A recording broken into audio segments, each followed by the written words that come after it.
We need a smoke machine. No. Rachel, it's so nice to have you back. Yeah, it's good to be here. It's been like 2 years. Yeah. Deja vu. It's wild to me. My assistant told me the other day that we've had 70 guests over the last year. Really? Nuts. How many weeks are in a year? I don't know. 52. Mm-hmm. Yes, I do know. So that's a lot of guests. Do you remember signing my wall? I did, yeah. There's a lot more signatures there now. Do I get to sign the wall twice? I don't think so. Maybe we should have people being like parentheses squared? ×2. Yeah. Or Just Rachael Killackey squared. But it is so lovely to have you on the show, and I'm so grateful for all the work that you're doing. Oh. And yeah, really. Thank you. So for those who are new to you and your work, can you sort of sum it up? Not just your story, which we can get to, but just the work you're involved in right now, how it started, how it's taken off. I keep getting Patreon emails saying about book studies y'all are doing. And oh yeah, because you're a patron. Thank you for being a patron. Yes.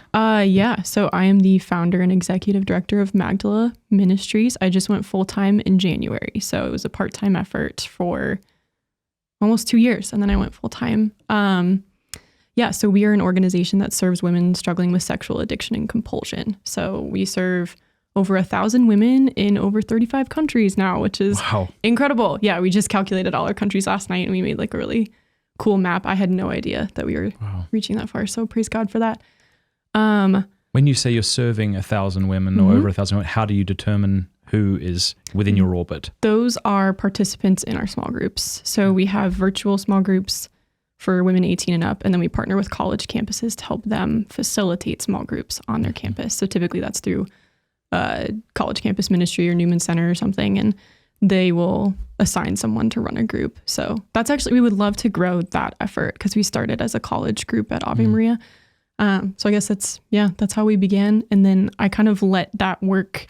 I led a small group my senior year at Ave, and I let that work kind of lay dormant for a while and went on to get my master's and then worked in diocesan ministry. And then I got in touch with you and you kind of gave me a kick in the pants off a cliff. And then Did I? Yes, you did. I don't remember kicking any pants.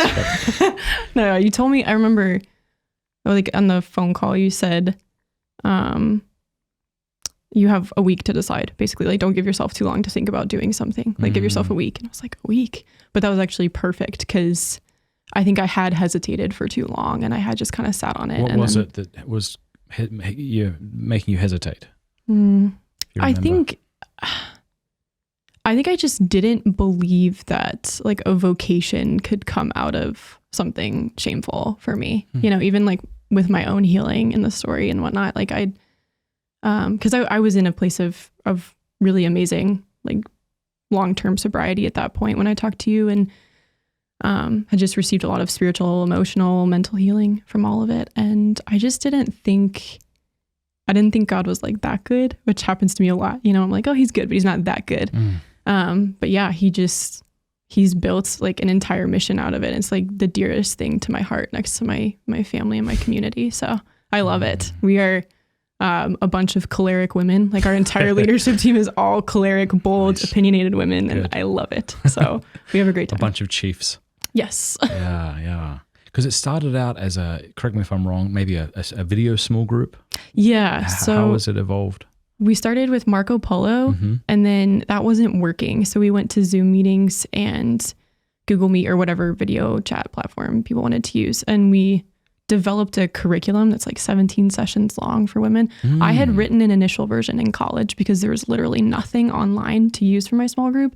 So I wrote something like in the back of my moral theo class when I wasn't paying attention. I was just like writing a 9-10 session curriculum that we used. And then 2 members of my team at the time, my co-founder, Mary Jo, she like really spearheaded developing the curriculum into something so much more robust and strong and prayerful. And so we print that and we use that now, which is, amazing. That was kind of surreal when that came out. So were you shocked at the amount of people who are flooding into these groups, or were you like, of course, they have nothing else? Half and half. I think I'm shocked that like God would entrust that to us, but I'm also I'm not shocked because it's been so in the woodworks for so long for women that I'm not surprised at all. But Sorry. No, you're good. 17-week course. That's really long. So, 17 session. So it usually takes about 10 months because they meet twice a month. Wow. Do you find that people stick around, or are you finding a lot of people get enthusiastic and drop off after? We have a lot of women drop off. We also have a lot of, like, typically what happens is they get involved and we've had some leaders drop off as well, or like not lead with a lot of strength. I myself have failed several of my small groups in leadership. Like it happens, but we have a lot of women who inquire about joining a group and try to get signed up, and then they just don't follow through. And then 6 months later, they'll come back, or a year later, they'll come back and they'll say, okay, like now I'm ready. Now I'm ready. And so sometimes it takes time, and we just have to be gentle with them. But those are usually the women that I pray for the most, is the ones who have inquired but haven't followed through quite yet, because they need a kick in the pants. Yes. Well, I know that we're going to have many lovely women who are going to want to get some help. How do they take the first step? And, you know, I often say that the anonymity that gave us internet porn addiction can also be used against pornography, because a man or a woman might not want to stand up and say, I need help. But they can find a website and they can kind of like lurk around until they're ready to make some kind of commitment. But yet, even for many people, putting in their email address or connecting face to face with somebody, even online, is daunting. So how do you, I don't know, bridge that gap, as it were? Yeah, I mean, women can go to our website first. It's magdalaministries.org. And everything is on there: our blog content, our podcasts, and the inquiry form to join a small group. So some women do already say in their inquiry form, they're like, I'm not ready. They don't put their full names. They don't give their phone number. It's optional. We do have to have an email. That's necessary, but they can say like, I'm not ready to show my face yet. And we started requiring in our participant agreement form, you either have to have your microphone on and your camera off, or vice versa. If you want camera on and your voice off, if you're not ready to talk. Why was that important? Some women would just join a group and then be part of the small group chat and then not show up to meetings. And we found that was kind of harmful to the progress of other participants, because you would have women who were being vulnerable and showing up to meetings, and you had women who weren't. So they were like behind, and it just created an unhealthy emotional dynamic for both the women who weren't participating and the women who were actively. So we just require that you show up in some way, shape, or form. You can not let us know your last name. You can turn your camera off, but we just need to hear your voice and know that you're there. But we also have like pretty strict confidentiality agreements, and we have a 0 tolerance policy on breaking confidentiality, which I think helps people feel confident that we're going to protect them in that way. How's the conversation in the church shifted? I mean, you're part of changing this conversation right now, but just over the last couple of years, or maybe even prior to you starting Magdala, when you were getting help and offering help privately, have you noticed a shift, I guess culturally, but also within the church as it pertains to helping women? Yeah, I have a lot of hope about this, actually. It's been really cool to see. Because when I was growing up, there was nothing, and everything was men. Yeah. What was that like? Who did you go to? Like, where did you go to get advice? I didn't. Yeah. That's part of why Magdala exists. I didn't have anyone. I told my best friend when I was a senior, and she really just extended love to me, but she wasn't in a place where we could be accountability partners or anything, because she just didn't have much personal knowledge of what was going on, and couldn't relate. But yeah, I didn't really talk to anyone, which is part of the problem. So I think I would have recovered faster if I had someone to talk to. But all talks, all content, everything was geared towards men. And I think for women too, even like websites where all of the photos are of men, that's really hard. Like if, somebody's like, well, you can go to such and such ministry or such and such site and it'll work for you too.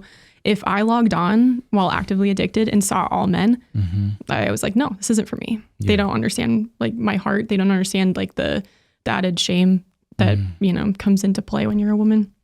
So, but the shift, even since the beginning, Magdala has been significant, but I think who's driving it is, yes, women speaking up, of which I am just one of many, but also seminarians, these young priests. Like there's something about it that I'm so encouraged by the seminarians who reach out to us, because they are ready. Like I have meetings, or some of them are patrons, or they just email me and they're like, I want to be a priest who addresses this from the pulpit for, is it pulpit when you're Catholic? Oh, sweet. I was like, for men and for women. And I want to be a priest who can minister to the heart of women suffering in a healthy way, in a way that's not threatening. So it's been encouraging to see that. I think our priests and our seminarians are leading the charge, especially the young ones. I just love them. I'm kind of obsessed with priests and seminarians. I just think they're beautiful. So they're ready from what I've been able to tell. And I think that's what will actually change this. It's like, yes, parents forming their children, but like our priests, because, they're the ministers of the sacraments. So it's where the real healing is. I've noticed and have been noticing for a while now this shift in, you might call it just culture, about men speaking up against porn from a non-religious perspective. Yeah. I mean, you'll even see like Jordan Peterson occasionally saying something that's quite helpful about why men shouldn't be watching porn, and I'm sure there's a ton of other people who are, I don't know of any mainstream male podcaster that's fully promoting it, which is kind of really different to what it would have been like back in the 80s and 90s, I think. Yeah. And a lot of them are very critical of it. So in secular culture, are there women speaking out about it, or are you only seeing that in the church? I'm only seeing it in the church. Maybe I'm not plugging into the secular world enough. I know Fight the New Drug has always been pretty cognizant of both men and women, so I've always appreciated that from them. But I haven't plugged into the secular world. That'll be interesting to see. I bet that's the new wave. You're going to have prominent female podcasters and personalities talking about this. I would love that. Like, did you see this Black China girl? Is that her name? Yeah, she was on Tucker. Oh, I didn't watch that. But I mean, she was obviously on OnlyFans and things like this. And praise God, sounds like she's really I think she's a beautiful role model. Obviously, in the past, she was a terrible role model because of her own pain and her own stupidity. But the fact that she's trying to undo that and she's on a platform, I think is going to give so many women the courage to like not go in for like butt jobs, facelifts, boob jobs, all that stuff. But I bet you're going to start seeing women. That'll be the next thing, who are like, I was addicted to pornography and here's how it ruined me. I hope so. It's going to be exciting. I really hope so. I was excited to see that interview because when I'm helping... what was it like? I haven't not seen it. I was just excited about leaving OnlyFans because when we're helping women leave OnlyFans, they are really scared of not ever being able to make a career somewhere else, especially the ones who have revealed their identity on their OnlyFans. I was talking with a girl who's 20 recently who had just revealed like her identity on her OnlyFans, and she pulled in like $20,000 a month. And she was extremely worried about like, how am I going to make an income? And she told me, this broke my heart. She said, like, I can't see myself doing anything else. I don't know how I'm worthy of doing anything else. And I was like, oh, and you're 20. You're 20. If she has the courage to look inside of herself and acknowledge that, imagine how many thousands don't have that courage and they're just doubling down because they don't see an off-ramp. Yeah. That's shocking to me. It shouldn't be, but I'm an old man now. So it's shocking to me that so many young women are on OnlyFans. And not just like women who are perhaps living kind of depraved lifestyles apart from it, but to talk to that, like it's surprising to me that you've got women reaching out to you who are on OnlyFans, and not just consumers of pornography, but people who are. Yeah. For some women, an addiction escalates into production, like their personal addiction escalates into porn production, or they get involved in porn production or OnlyFans, and then they, have an addiction themselves. They can be kind of like co-aggravating in really interesting ways. It's something that we weren't anticipating getting into because none of the leadership team have any sort of testimony with producing pornography. So, but it quickly became like apparent that we would need to kind of open our doors to that side of things as well. But yeah, this girl went to a Newman Guide Catholic University and was producing things from her dorm. So I just, I've been shocked by the depravity, like just in spaces that you would never expect, the brokenness, and just I've been stunned by like how beautiful women are, even the ones who are really experiencing a lot of brokenness and depravity. But I've also been shocked of like, wow, like Satan has a deep, deep, deep foothold in places that I never would have seen him or anticipated him. But yeah, I mean, producing porn from a Newman Guide Catholic, like a very good Newman Guide Catholic school, from a dorm. Yeah. But I suppose women aren't reaching out to you to get free of OnlyFans necessarily. I mean, it's probably both, right? Because I presume that all people who are reaching out to you are people who want to be free from pornography themselves. Typically. Okay. Yeah. If I get connected to somebody who's trying to leave porn production, a few women have reached out to us personally because they don't want to be doing it anymore. And usually they're hesitant. They're like, I don't know if you help with this, but like, this is all I can find. But I've actually been, and I'm usually the one who speaks to these women just because I don't know, I just felt a deep call to like begin those conversations from within our organization. But typically it's family members that will reach out on their behalf and they ask, they're like, would you be willing to intervene? And so I reach out to the woman, I ask if we could have a conversation, and then I just kind of go from there. So usually that first conversation is just listening and just hearing like, who are you? You know, what do you like to do? What are your hobbies? And then what do you like about this job? What do you, what are you finding fulfilling in it? What do you hate? And what do they say? A lot of them like to be seen. They feel seen. God. Yeah. This is all of us, isn't it? I mean, this is like the desire to be famous. This is makeup. This is like wanting my face on a billboard. This is wanting YouTube clicks. Like we are just so desperate to be seen and wanted, accepted, you know? Yeah. It runs so deep. Yeah, absolutely. Yeah. And I think working in any sort of like sexual brokenness sphere, you really understand like, oh, but for the grace of God, there go I. Right. Like I'm sitting in front of myself. There's not two different categories, right? The broken and those of us who aren't. Oh gosh, no. Like especially in conversations with these women, I'm just so moved to like, wow, God is really, really merciful and somehow plucked me out when he did. And the same thing is coming for this woman. I just don't know when it is. And what do you say to the woman who's shown her face on OnlyFans, who's revealed her identity? Like what kind of consolation do you give her? Because she has made a tragic decision that is and could affect her life terribly, and you can't pretend that she hasn't made that decision. So what do you say? I'm not good at this yet.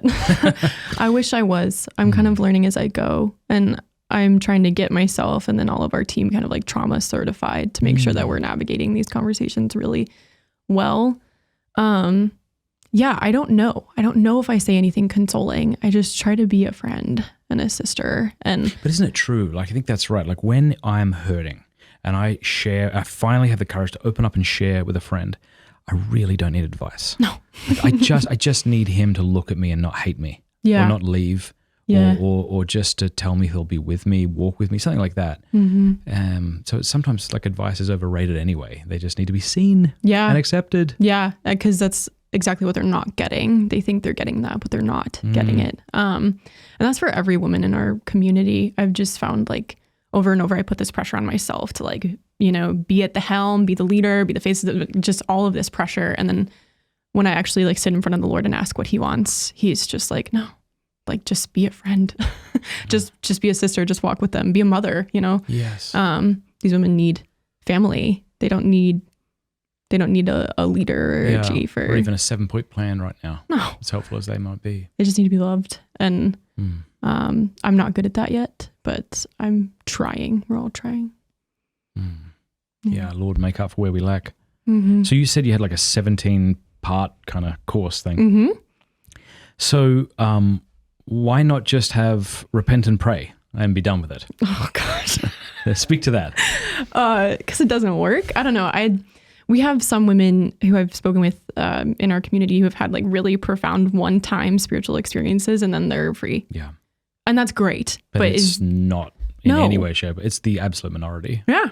And I think people need accompaniment in every area of their life. Like I think we all need to be accompanied. And I think sexual addiction is no different.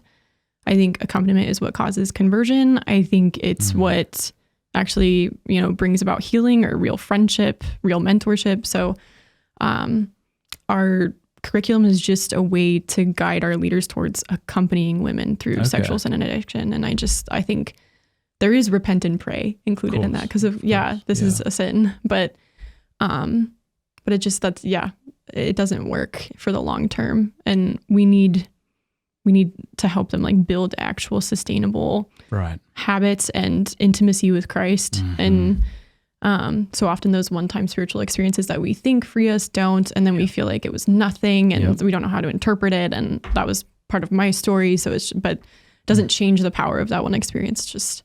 But if somebody's walking along with us and going, oh, nope, I did that too, or that happened to me too, it's okay. Yeah. It makes it so much more real and so much more sustainable in the long term. Yeah, I think it was Bob Schutz who talked about you got the roots, the trunk, and the fruit, and all need to be mature. And often we're just looking at the ugly fruit that showed up and we run to confession to quickly lop it off so we look good again, feel good again. but we're not actually dealing with the immaturity of the root, which comes from not being kind of grounded. Yeah. How is that true in your life and those that you work with? Because I think this is why, because when we just said something that's going to shock some people, we say like prayer and repentance isn't enough. Yeah. No, it is enough, but you just have to understand what repentance and prayer mean. I think too often people who are engaged in a cycle of shameful behaviors think that, prayer works like basically like a vending machine where I give you a rosary every day and then you give me this back in return. And sometimes it can even be a substitute for real intimacy with the Lord. And so repentance may only remain on that fruit level, So it's not that we're not saying prayer and repentance aren't enough. It's just that it's got to be real repentance and real prayer. And like real prayer is going to involve me encountering a God who's not ashamed of me, isn't scandalized by me, who sees my entire history. I think often when people fall to pornography, they're fixated on this like 12-minute thing that happened, and they look at it in isolation to their entire life, and how like they saw porn when they were 5, and then someone handed it to them, and they, like they are the perpetrator, but they're also the victim. And I think obviously our Lord sees that kind of holistic picture when we're just so fixated on the way we've screwed up. But like, I have like 17 thoughts. Let's go. Number 1. Yeah. This is 3 cups of coffee deep. Just early Not to mention a really early flight. Really early flight and 3 cups of coffee. Well, you hit that kind of tired that coffee can't cure. And you just get done. Jittery. Your brain's like, nah, this isn't affecting your brain, just your body. I was looking at Tommy during the flight, like just bug-eyed. And I was like, I'm not going to be able to do this today. I'm not going to be able to do this. What was your question? Rephrase your question. Yeah, so fruit, maturity, purity, and how like prayer and repentance is enough, but like prayer means something more than I give you this, you give me that. Yeah. It's about intimacy with the Lord who sees us, the whole life, right? The whole life that we don't take into account. We're often just so hateful of ourselves. Yeah. It's so funny. I know in my own life when I've experienced those tender words of our Lord to the depths of my heart, I quickly write it off. Like, oh, that's just me saying that to myself because that's what I want to hear. It's easy to do. Until my friend and mentor, Dr. Bob Schutz, is like, I don't think this is what you want to hear because I know how you talk to yourself. And it's not like that, actually. Yeah. Oh, wow. Have you ever talked to Jay Stringer? Do you know Jay Stringer? Yeah. Unwanted, which I think anyone dealing with sexual brokenness, aka all of us, should read Unwanted. But he talks about, bless you, by the way, that was a good sneeze. Thanks. Yeah, no problem. Delay. You were saying something important. He talks about becoming addicted to a solution for our addiction. Okay. And I think if I've seen anything like most blatantly in doing ministry in this space, it is like women come, and I understand because I have been there, they come desperate. They're like, this is it. You're going to be the thing that fixes me. And it's like, well, no, like we can't do that. Everybody wants a silver bullet, and I think prayer can be treated like a silver bullet because we know that yes, like one day God will wipe every tear from our eyes, but is that today? I don't know. I can't promise you that. I just know that eventually he will entirely. And, I think I said this in one of our conversations, but just that one of my favorite quotes, one of my favorite books is Till We Have Faces by C.S. Lewis. And one of my favorite quotes is at the end where, he just really kind of hits home the entire theme of the book and says like, how can we speak to God face to face till we have faces? And is just trying to illustrate this point of the mask has to fall off. You have to be vulnerable. You have to wear literally your own self-hatred, your self-disgust, and everything about you that just makes you feel so unworthy and so unseen. You have to wear that in front of him. And only then can he turn that around and say like, no, actually you're loved. You're beautiful. And I've redeemed you. You're mine. But sometimes hearing that is a years-long process. I have women in our community who have been, one struggling for over 50 years with a hidden addiction. That's a long process, And I have women, who just have lost hope. But hopefully when they come to us, if we can't fix them, quote unquote, at least we can offer like a cup of water on their walk in the desert and be like, you're going to make it, man. We're all going to make it. We're with you. Like, so I just think I have found women are so, and I think men too, like we're so afraid of the real reason for our shit. It's like we're afraid of,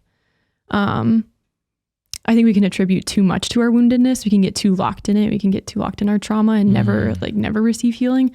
But I think we can also really, really ignore it, and we can't accept like the reality of what it actually did to us. And so a lot of women come to us thinking their problem is just sexual compulsion. Like it's my addiction to porn. It's my addiction to masturbation. It's my addiction to fantasy. It's my account on OnlyFans. Like this is my problem. And oftentimes it's like, no, you were abandoned by your father. Can we like sit with you in that? Or you were abused by your boyfriend for 2 years. Can we sit with you? And sometimes it's like much smaller things that add up. It's like you were bullied by your peers in middle school. Can we talk about that? Can we be with you? Can we refer you to therapists who may be able to like really dive into that with you? So I don't know. I think it's so good. Yeah. I love that. We often downplay what we've experienced because it's not as traumatic as somebody else's, or not seemingly as traumatic. Yeah. But a lot of the trauma comes through our interpretation of the event, whether it's objectively less grave or not. Yeah. And I think one way I've been thinking about this lately is like, I'll think of myself as a child experiencing that. Because it's like, as an adult, if someone said that to me or someone bullied me, then like, I'm perfectly capable of taking care of myself. Well, in many respects. But okay, but like you were 8, like you were 12, like have some compassion on that poor 8-year-old boy who had no say in this and this was imposed upon you. Like that's not fair. Like that's not right. Like, but I do think very often we're unwilling to look at our own stuff because, well, I think for a couple of reasons, we don't want to be the victim, especially when we live in a culture that seems to celebrate victimhood. We all have to, it's like the victim Olympics. And so it's like, we're so turned off by that. Totally. And rightly so in many respects. Yeah. That like owning anything that happened to us and seeing what it caused, we're kind of reluctant to do that because our story is far less intense or severe or bad. Do you feel like men especially, I feel like men especially do that. Do they? Yeah.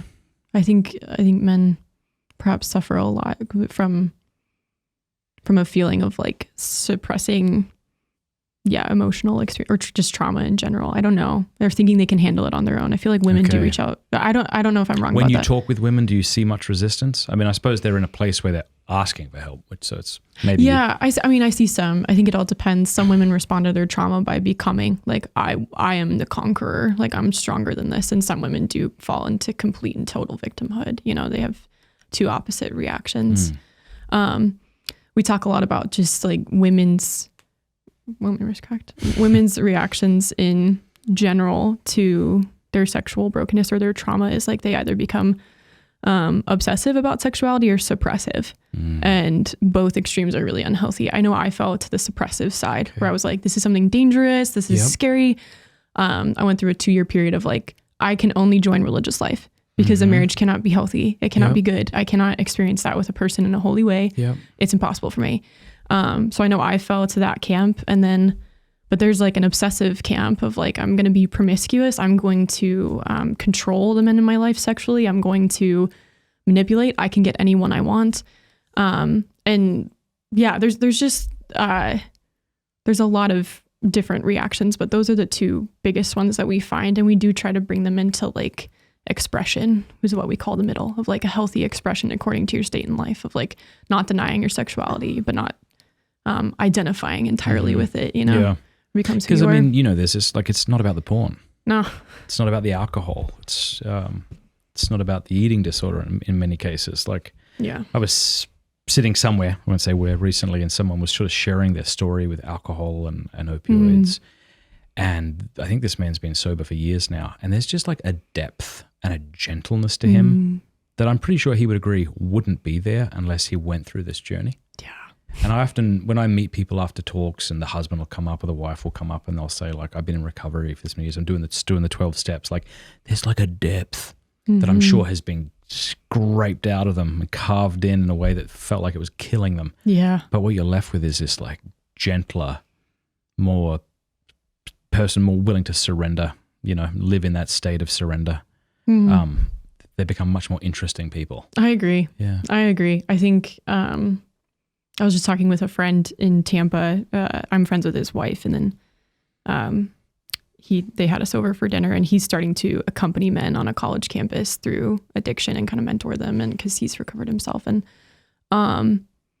he was just sharing his story. He just started beautifully and eloquently sharing his story, and I was just sitting there like, wow, just stunned. But it was the same thing, just struck by just the depth and also just his apparent intimacy with Christ. It was so amazing and just so inspiring to listen to, of like, wow, am I listening to the Lord like that? Like, and how do I get to a place where I can? Like he was just so in tune with the Holy Spirit, I think, because he had to listen to the voice of God of like, is this going to dictate how I feel about myself, or is the voice of God going to dictate that? And he had to become very, very in tune with it. It was beautiful.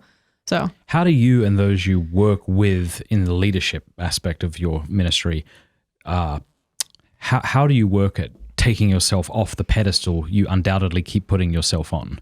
You know, like anyone, like myself, anybody who's got any kind of platform that's trying to help undoubtedly puts themselves up and then has like imposter syndrome and feels like if there's any kind of slip or setback, then they've destroyed everything because they were pretty sure they were venerable material. And, you know, like, how do you deal with that? I feel like the Lord always sends like really well-timed moments for that. I'm a really prideful, selfish person. So I think he always knows when I've taken it a step too far. And he's like, here's a moment of humility.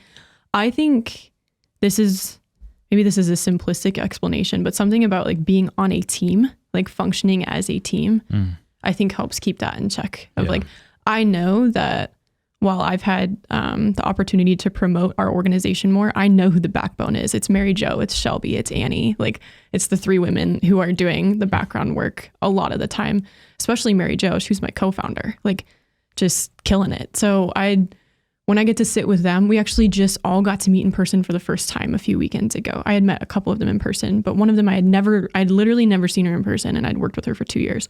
But the four of us got to go on retreat together.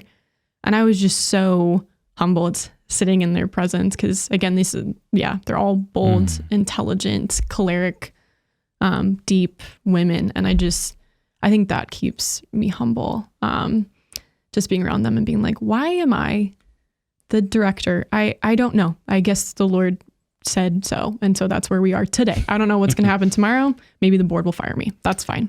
So, well, hopefully not. Well, if there were a Pints with Aquinas bingo card, which Thursday's working on. Wait, what? There's got to be it. I keep bringing up things like over the course of 70 interviews. It's hard to come up with new things Brett to say. Cooper? Yeah, Brett Cooper, for example. Oh, I got to add that. I've only tuned into 2 episodes recently. And this is all you hear? I've heard Brett Cooper. Well, one thing I like to talk about is like this will come full circle. Friedrich Nietzsche's idea of ressentiment, which is the French word for resentment, and it's used to mean when you despise a seemingly unattainable good, precisely because you believe yourself impotent to attain it. And my gosh, I mean, he actually applied this to Christ and Christians, and so I wouldn't go with him there. Yeah.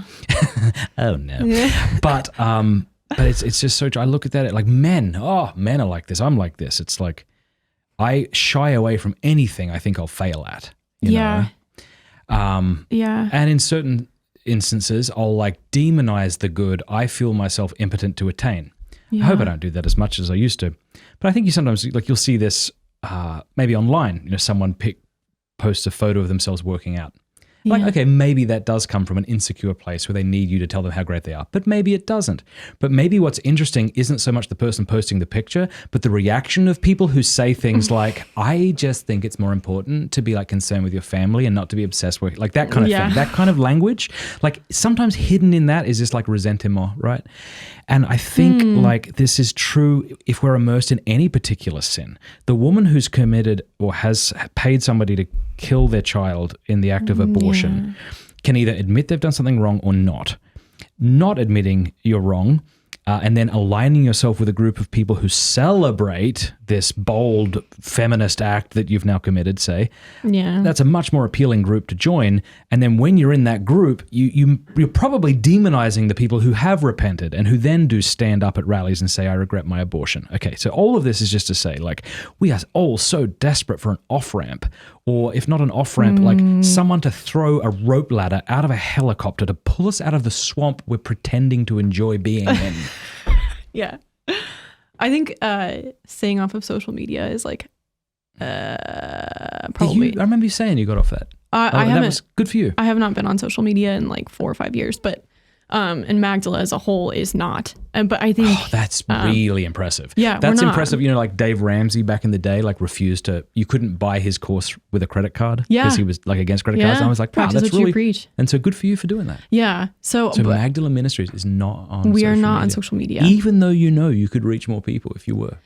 But could we? Like this is something I'm interested in. Is like I don't think women need just content, and I think, I have like really, really like strong opinions on social media. So break it down.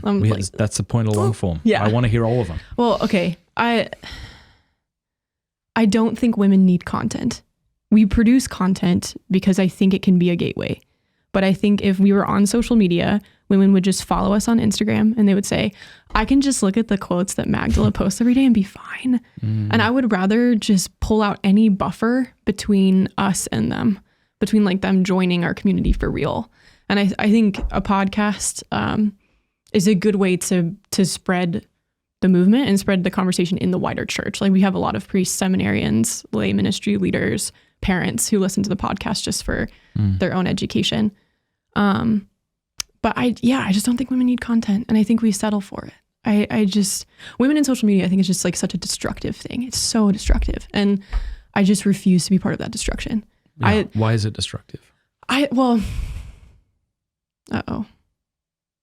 think influencer culture specifically is destructive. I think it produces communal narcissism. Communal, what does that mean? So communal narcissism is a form of narcissism that is specifically tied to volunteering, ministry, or like the I am necessary kind of complex. I think women are trusting people who have zero authority on the things they're speaking about. Like they trust them more than the mother church itself. Yeah. And the saints. And like they find the saints boring because their living room isn't as pretty as this influencer's. You know, it's just like, do you know what I mean? Like it just feels I do. I contrived. Feel like, I know what you mean, I think. I mean, I'm always trying to grasp at it. I think I've kind of come to the point, like I deleted Twitter recently and keep talking about it so people think I'm a good person. It's working, you know, people understand now, venerable. But I also understand, like, okay, just because something is not for me, I'm not saying it's not for someone else. Like, I'm not saying it's wrong to be on Twitter. I'm just thrilled I'm not on it, and I see more pitfalls than benefits. Yeah. And I think what you do in eliminating social media, as opposed to being like super based, like that's just such a cool thing to do. You probably like immediately form a relationship with the woman reaching out to you in a much more profound way than her scrolling through your Instagram feed. It's like, it's one thing to have like 10,000 people following you. It's another thing to say, we're working with 1,000 people from all these countries, and those people are bought in, and there's a level of trust there and a personal relationship that just isn't present in social media. Yeah, and I think they can turn to projecting too. Like I think if we were on social media, and I do think this is part of like taking yourself off the pedestal, is like a lot of people know what Magdala is without knowing my name. And I love that. Without knowing any of the leadership team's names. That's cool, yeah. Because I am dispensable. Yeah. You know, it's like Cardinal Newman's, have you ever seen like the prayer, like the still he knows what he is about prayer of like, don't remember it, but I have a place in God's counsels and God's world that no one else has. Yes. That can be true, but like part of the prayer is also like, if God wants to remove me, he can remove me, basically. And still he knows what he is about. I want to pause a moment and say, what a beautiful act of God that you and your friends have started this apostolate. You're working with, you said 1,000 women? Over 1,000. Over 1,000 women. And you're able to do that without social media.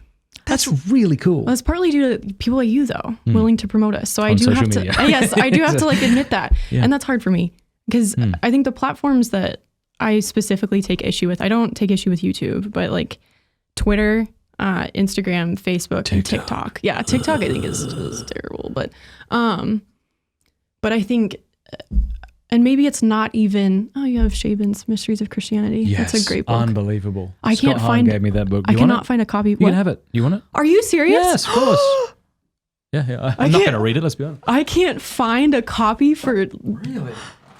Ignore a lot of my underlinings. But No. yeah. You know I what's treasure funny about that? underlines. I was doing this is one of the advantages, people, of This is living like in Steubenville. Christmas. Is like Scott Hahn's like, hey, you want to do a book study? I'm like, sure. So we were meeting weekly to do this book study. Oh my gosh.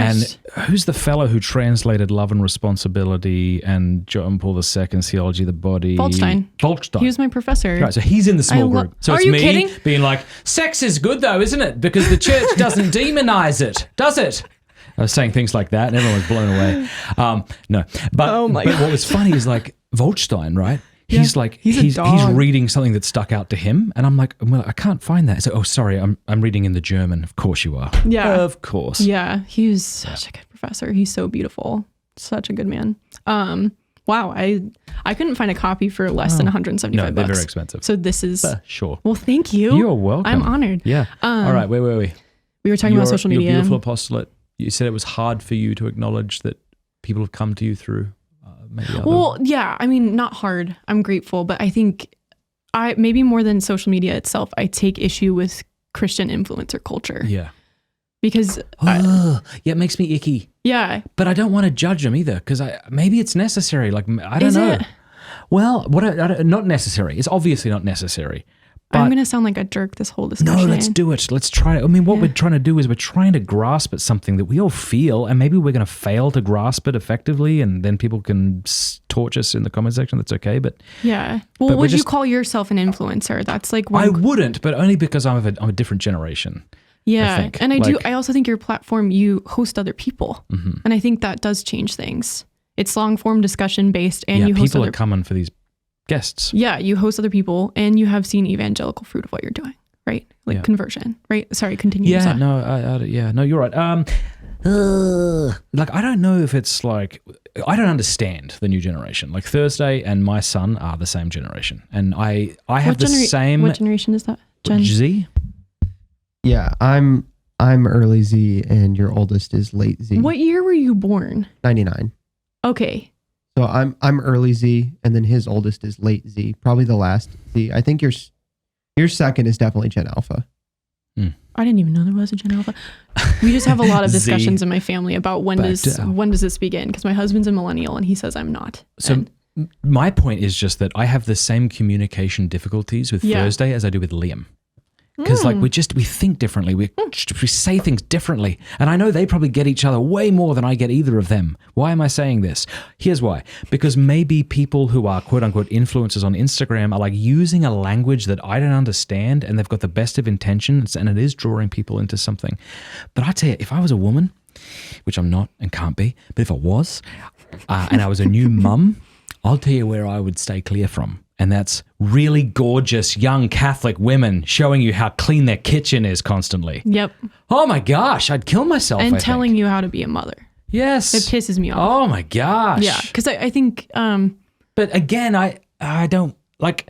It's not that I don't want to come off as judgmental, because Yeah. but I don't want to be that. Like, because maybe they are serving some beautiful purpose where they're teaching people who were never shown how to be a beautiful Catholic wife and yeah, mother. I think there's a potential for it to be catechetical for But sure. it feels icky. And I think some people do it really well. I'm trying to think of an example of somebody who does it very, very well. But I can't. Yeah. I don't know, keep No, thinking. I think, I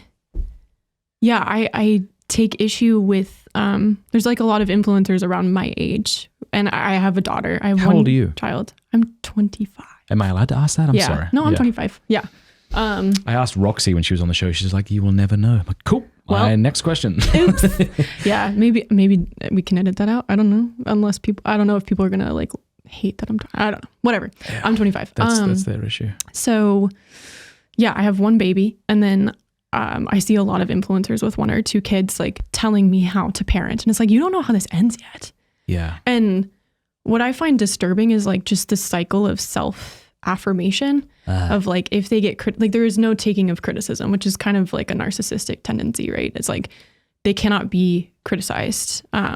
Like I've had run-ins with influencers before, like personal run-ins. And perhaps I offered criticism uncharitably. That is a possibility. That wouldn't have been my intention, but oh, you good? Every time he touches cameras, they zap him. Oh, I'm He's sorry. got like a weird superpower that we can't talk about. You're Spider-Man. But Rachael is going to be very impressed with I'm sorry, my brain is like so all over the place all right. today. This is great. We're doing great. This is another thing I love about long form discussions is we just chat for fun, and then we take out the clips that are interesting and release them. Yes. So there's no pressure. Look at that. Like if we talk long enough, something's going to be Something really will great. be good. It's already been great. But thank yeah, you. no, okay. So like you're saying, like you encountered some quote unquote. So what is an influencer? What does that mean? I think that's vague too. And I think, but you just used the phrase. So what is a woman? Yeah. No, what is an influencer? I think somebody who is influential on social media and maybe trying to be and has some brand they're developing and growing. Yeah. And there's usually a line of makeup that's being promoted. Always. Well, and that's another thing is I feel like there's a conflation. There's a self-affirmation circle of like, if I'm criticized, then, and when I've had those run-ins before, they treat criticism like you're criticizing God himself, which I think is really frightening. Like they over spiritualize the criticism where it's like, I had one person literally like accuse me of being like the voice of the devil. And I was like, wow, okay. Whew. I didn't know. I didn't know. Didn't know I had that kind of power. Yeah, I know. The next time I called like a friend of mine who I told about that interaction, she was like, oh, I don't take calls from the voice of the devil. Sorry. No, but yeah, I just think there's like a self-affirmation circle. Maybe that's a response to the the sort of unfiltered criticism that people do receive on social media. That's a good point. Like people are like, hey, your hair looks stupid. Or like, why is your nose so big? People say things like that because they're awful. Because they just can't. But it's like all of our unfiltered thoughts, something you would never say to somebody after you heard them speak at a conference. You would never go up and say like, that was good, but you seemed really anxious. No one would ever say that. Yeah. But like YouTube comment sections and Instagram comment sections, I'm sure are filled with that kind of language, which I think just makes you, I don't know. It just could have been a bad moment. Like, that's a good point. I think, where was my brain? I think there's a self-affirmation of like, I can affirm, like, because the platform is based on self-affirmation. And so like, here's all the things I'm doing right. And then when somebody criticizes you, you're like, oh, here's all the things I'm doing right. So you can pull yourself out of it. Yeah. We often attribute the voice of reasonable criticism to Satan. Like, not today, Satan. Yeah. No, you just have a flat tire. Yeah, sometimes you accidentally got decaf. Like, you'll be fine. Your fault. Yeah, it's your fault. What's that saying? Like, everything happens for a reason, and sometimes that reason is you're an idiot. Yeah. And make bad decisions. It's usually me. It's usually my problems. Yeah. It's me. I think there's a conflation of like spirituality. Like here, I'm all about people promoting like, here's what it is to be a Catholic woman, because I think a lot of women and men are lacking mentorship. So I think there are women in the church who do that really beautifully. Like I have women that I look up to in the church who have There's a public just so life. many pitfalls. Maybe that's it. Yeah. There's just so many pitfalls. And the women I look up to tend to not promote like their personal lives on social media. Like I love Abigail Favale, for instance. Love that woman. Love her. Yeah. Big fan. She endorsed my book and I cried. I was like, but what did you do when I endorsed your book? I didn't cry. Gosh. That's okay. I'm sorry. You're the voice of Satan. Continue. Yeah, basically. No, how beautiful. What a lovely thing, because you've got someone here, Abigail Favale, who you respect. Yeah. And not only is she endorsing a book you wrote, but she's endorsing a book that is like you sharing your story. Yeah. So it's like, I followed her work for a while, so it was lovely. Yeah. Or I think your wife does a beautiful job of sharing very vulnerably and very personally without like being irreverent towards the sacredness of your life, like your family's life, and like what should remain behind doors in your family. Yeah, I don't know. You guys do a good it's just job. such a new zone to navigate. Yeah. Because it's like you want to say things that you mean, but then to somebody it's like, well, that's you shouldn't share that much. It's like, okay, so I shouldn't share all that I mean, but just some. And then it's like you're being fake. It's like, oh, okay, well, I can't imagine. That. Yeah. So it's just this hard. And it probably feels like the more personal like anecdotes you give, the more people feel like they have a claim to you and they feel like, they know you. And it's like, it's not always true. It's like a false knowing. I think it's a weird thing. I can't imagine like navigating what you navigate. I think it's amazing, but. Yeah. Do you have women who, who've also made the choice to just shut down social media? Yeah, absolutely. I think it's just a lot of hot wind. I mean, one of the things people were saying when I quit Twitter was like, but like at least just stay on there and promote the things that you're doing, which are doing a lot of good. Yeah. And deleting it was the best decision ever. And like, I realized it was doing nothing. I thought it was doing a lot. Yeah. And I deleted it and nothing changed. Kind of the heart of, I guess, my problem. And I'm sorry if I probably sound really like uncharitable, and I am still forming what I think about all this, and also like my views of social media are not Magdala's views. Like if we found out it was more fruitful to have social media, I would probably hop on it. I just have not seen evidence of that. I think it's changed evangelization potentially for the worse, because I think we don't know how to have like uncomfortable in-person conversations. I think we don't know how to like be content sometimes with the ordinary sphere around us of like, okay, I need to love my family and I need to love my friends and I need to evangelize within my community, and that's enough for God. And he can do something with that. And often far more effective. Yeah. And I think sometimes we get so attached to the idea of an online presence that we forsake those around us, even sometimes our own families. And I don't know how effective social media, quote unquote, evangelization is. And again, I'm talking about the meta platforms. I'm not necessarily talking about YouTube, because I think YouTube has the potential to be like very catechetical.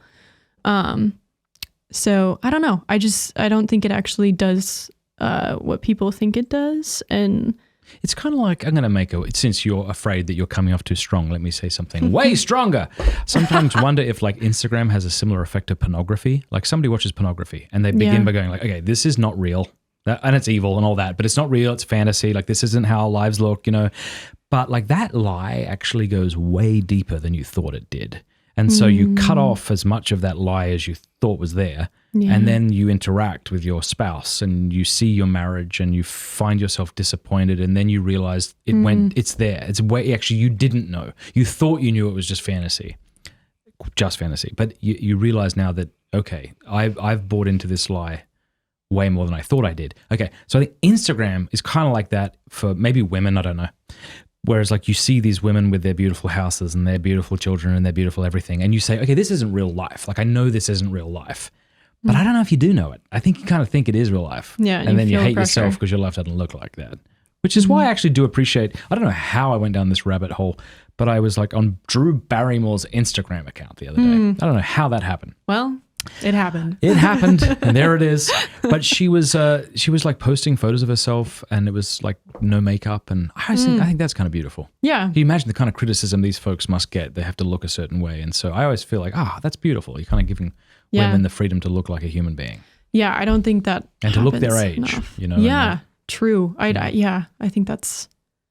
I am always encouraged when I hear of people being like that. I think what tends to bother me too is like acting like you're an expert on every facet of life, right? Like I think, and again, maybe this is my problem with influencer culture now.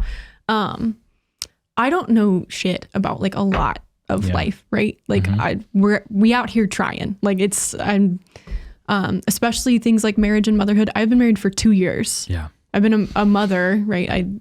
Technically since I got pregnant with my daughter, but like, I don't know how to be a mother. Like, I don't know how to be married. I'm being taught. And I think there's times to share like the young wisdom that we're being taught. I think there's a time for that. But these women who are out here on these platforms, number one, sharing very, very personal things on a daily, weekly, whatever basis, that perhaps their husband said to them or something they received in prayer. It's like, there's a time for that. But if that's constant and if that's what garners your follows, like that's really... you're just kind of bleeding on camera, and that did well. So you just keep going. Yeah. And I think a lot of women will act like, I don't know if men do this on social media. I'm more fascinated by like the women on social media question, but specifically like Instagram, TikTok, like there's just this push of like, accept my opinion on everything. And then from healthy eating to fitness to motherhood to prayer and it becomes like all encompassing. And so you literally ask people to follow you, like follow me, like come imitate my life and look at me, which is like the only life we're supposed to be imitating is Christ. So the only life we're supposed to follow is Christ. So I think it is kind of insidious when you look at it that way. I'd say nothing about the intentions of these women. I'm sure they're extremely well intentioned and probably way more prayerful and holy than me. So I probably should shut up. No, but no, what you're saying is obvious to anybody who's a thinking human being, I'm sure. I would hope so. I mean, who's out there going like, bull crap, there are no pitfalls to social media. Social media is the best. Yeah, there is no temptation to narcissism when you're posting filtered photos of yourself. But I think a lot of people think they're like more exempt of that temptation. Like more people think they're exempt of that temptation than like is actually real. Am I saying that correctly? Who's exempt? The people following or the people asking to be followed? The people asking to be followed. I think a lot of people would say like, oh, I deal with the temptation just fine. And it's like, that's not No, that's right. I remember I asked Christopher West when I was starting to speak a lot more and had books coming out. And I was like, how do you deal with like... And he said something like, oh no, like just accept that it has screwed you up. There's no way it can't. Yeah. And now deal with that. As opposed to, no, I think I'm doing great. Yeah. I remember asking you something similar in one of our first conversations when I was starting Magdala. And I said, I was like, how do you not get prideful? And you're like, oh, you do. Like, do it prideful. Like, don't think that your pride will inhibit God's work in you. You know? Good job, Matt. Like, Fradd. like really do it prideful is what you said. Yeah. Do it prideful and let God correct your pride. Yeah. I'm always a big fan of that. If something's worth doing, it's worth doing badly. Just and then let the Lord figure it out for you. Yeah. What is a piece of advice that you have found helpful to women struggling with pornography that is maybe not something people would expect? Quit Instagram, but then what? Quit Instagram. I think tracking your cycle is huge. Kelsey Skoke is really good at talking about this, and I forget to talk about it a lot, but understanding your cycle. Really cool. That's something like I've never done, never had to do, don't have one. It's a lovely life. But oftentimes your sexual temptations are tied to your hormones and around ovulation, it will be a lot more difficult. So we recommend women track their cycle. And again, Kelsey Skoke in her book on compromising purity, she has a lot of great information on that. Is that with Jason Everett? He published it. Okay. She wrote it with Everett Compromising Fritz. Beauty. Do you mind throwing that in the description? Whipshy? Super good. Kelsey's on our board. She's amazing. Awesome. I think really cool. Okay, yeah. That's like a practical thing. Something I really love to focus on is the restoration of women's imagination, because I feel like I've talked to you about this before maybe, but there is a study that was conducted by two female psychologists on women's reaction to pornography and men's reaction to pornography and what they attributed their arousal to.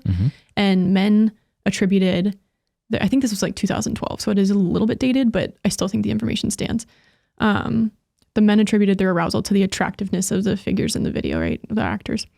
And then the women attributed their arousal to their ability to imagine themselves as someone in the video, whether male or female or whatever. So there is this intermediary of the imagination that women bring into sexual addiction that I think is, I think it kind of puts you in a double bind. It's like, even when you are done with pornography, or masturbation, women struggle heavily with fantasy, and men do too. But I think most women struggle with sexual fantasy when they're trying to recover, and that can just trigger them over and over. It's just intense. So how do they do that? How do they rehabilitate their imagination, as it were? Well, I think this is like the helpful advice piece is just consuming like beauty, consuming good things. Like, I found so much healing when I just started to read good literature, like things that caused me to see the good in my imagination and to create mental pictures that were true, good, and beautiful. Like C.S. Lewis is huge for me because of his ability to facilitate beauty in the imagination.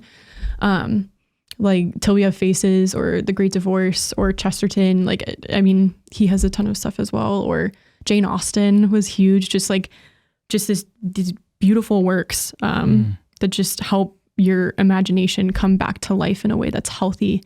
And then you find yourself slowly letting go of the fantasy life and heading into like a very, beautifully creative world that God intended for you.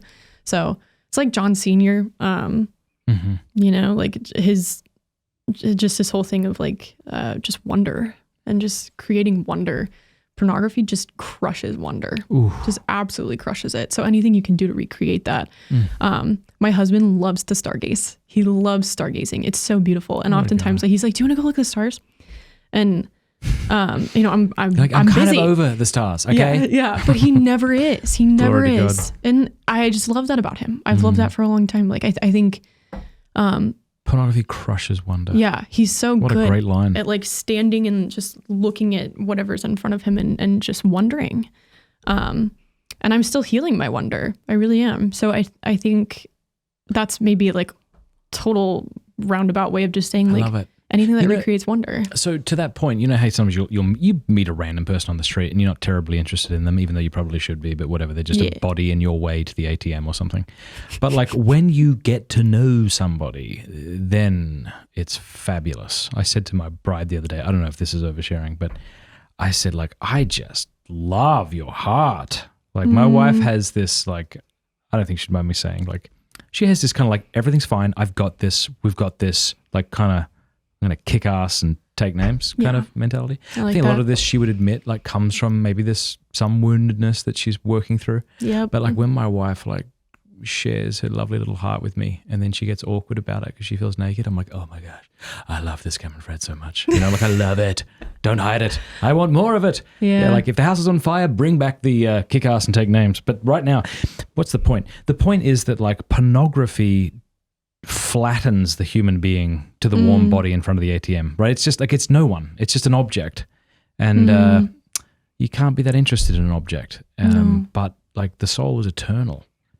And so that's why like the way to continue to fall in love with your husband or your wife is to get to know them beyond their defenses, who they actually are, the wonder and the mystery that they are. But pornography crushes that. I think my husband's so cool. I love talking to my husband and just getting to know him. And I was saying this to him the other day of just like how little I know. You know, like you look at them, you're like, man, there's so much more to learn. Like, and isn't that cool? That they're just like a lifetime to learn about this guy. I think he's so fascinating. I really enjoy talking to my husband. To your point, I agree with you.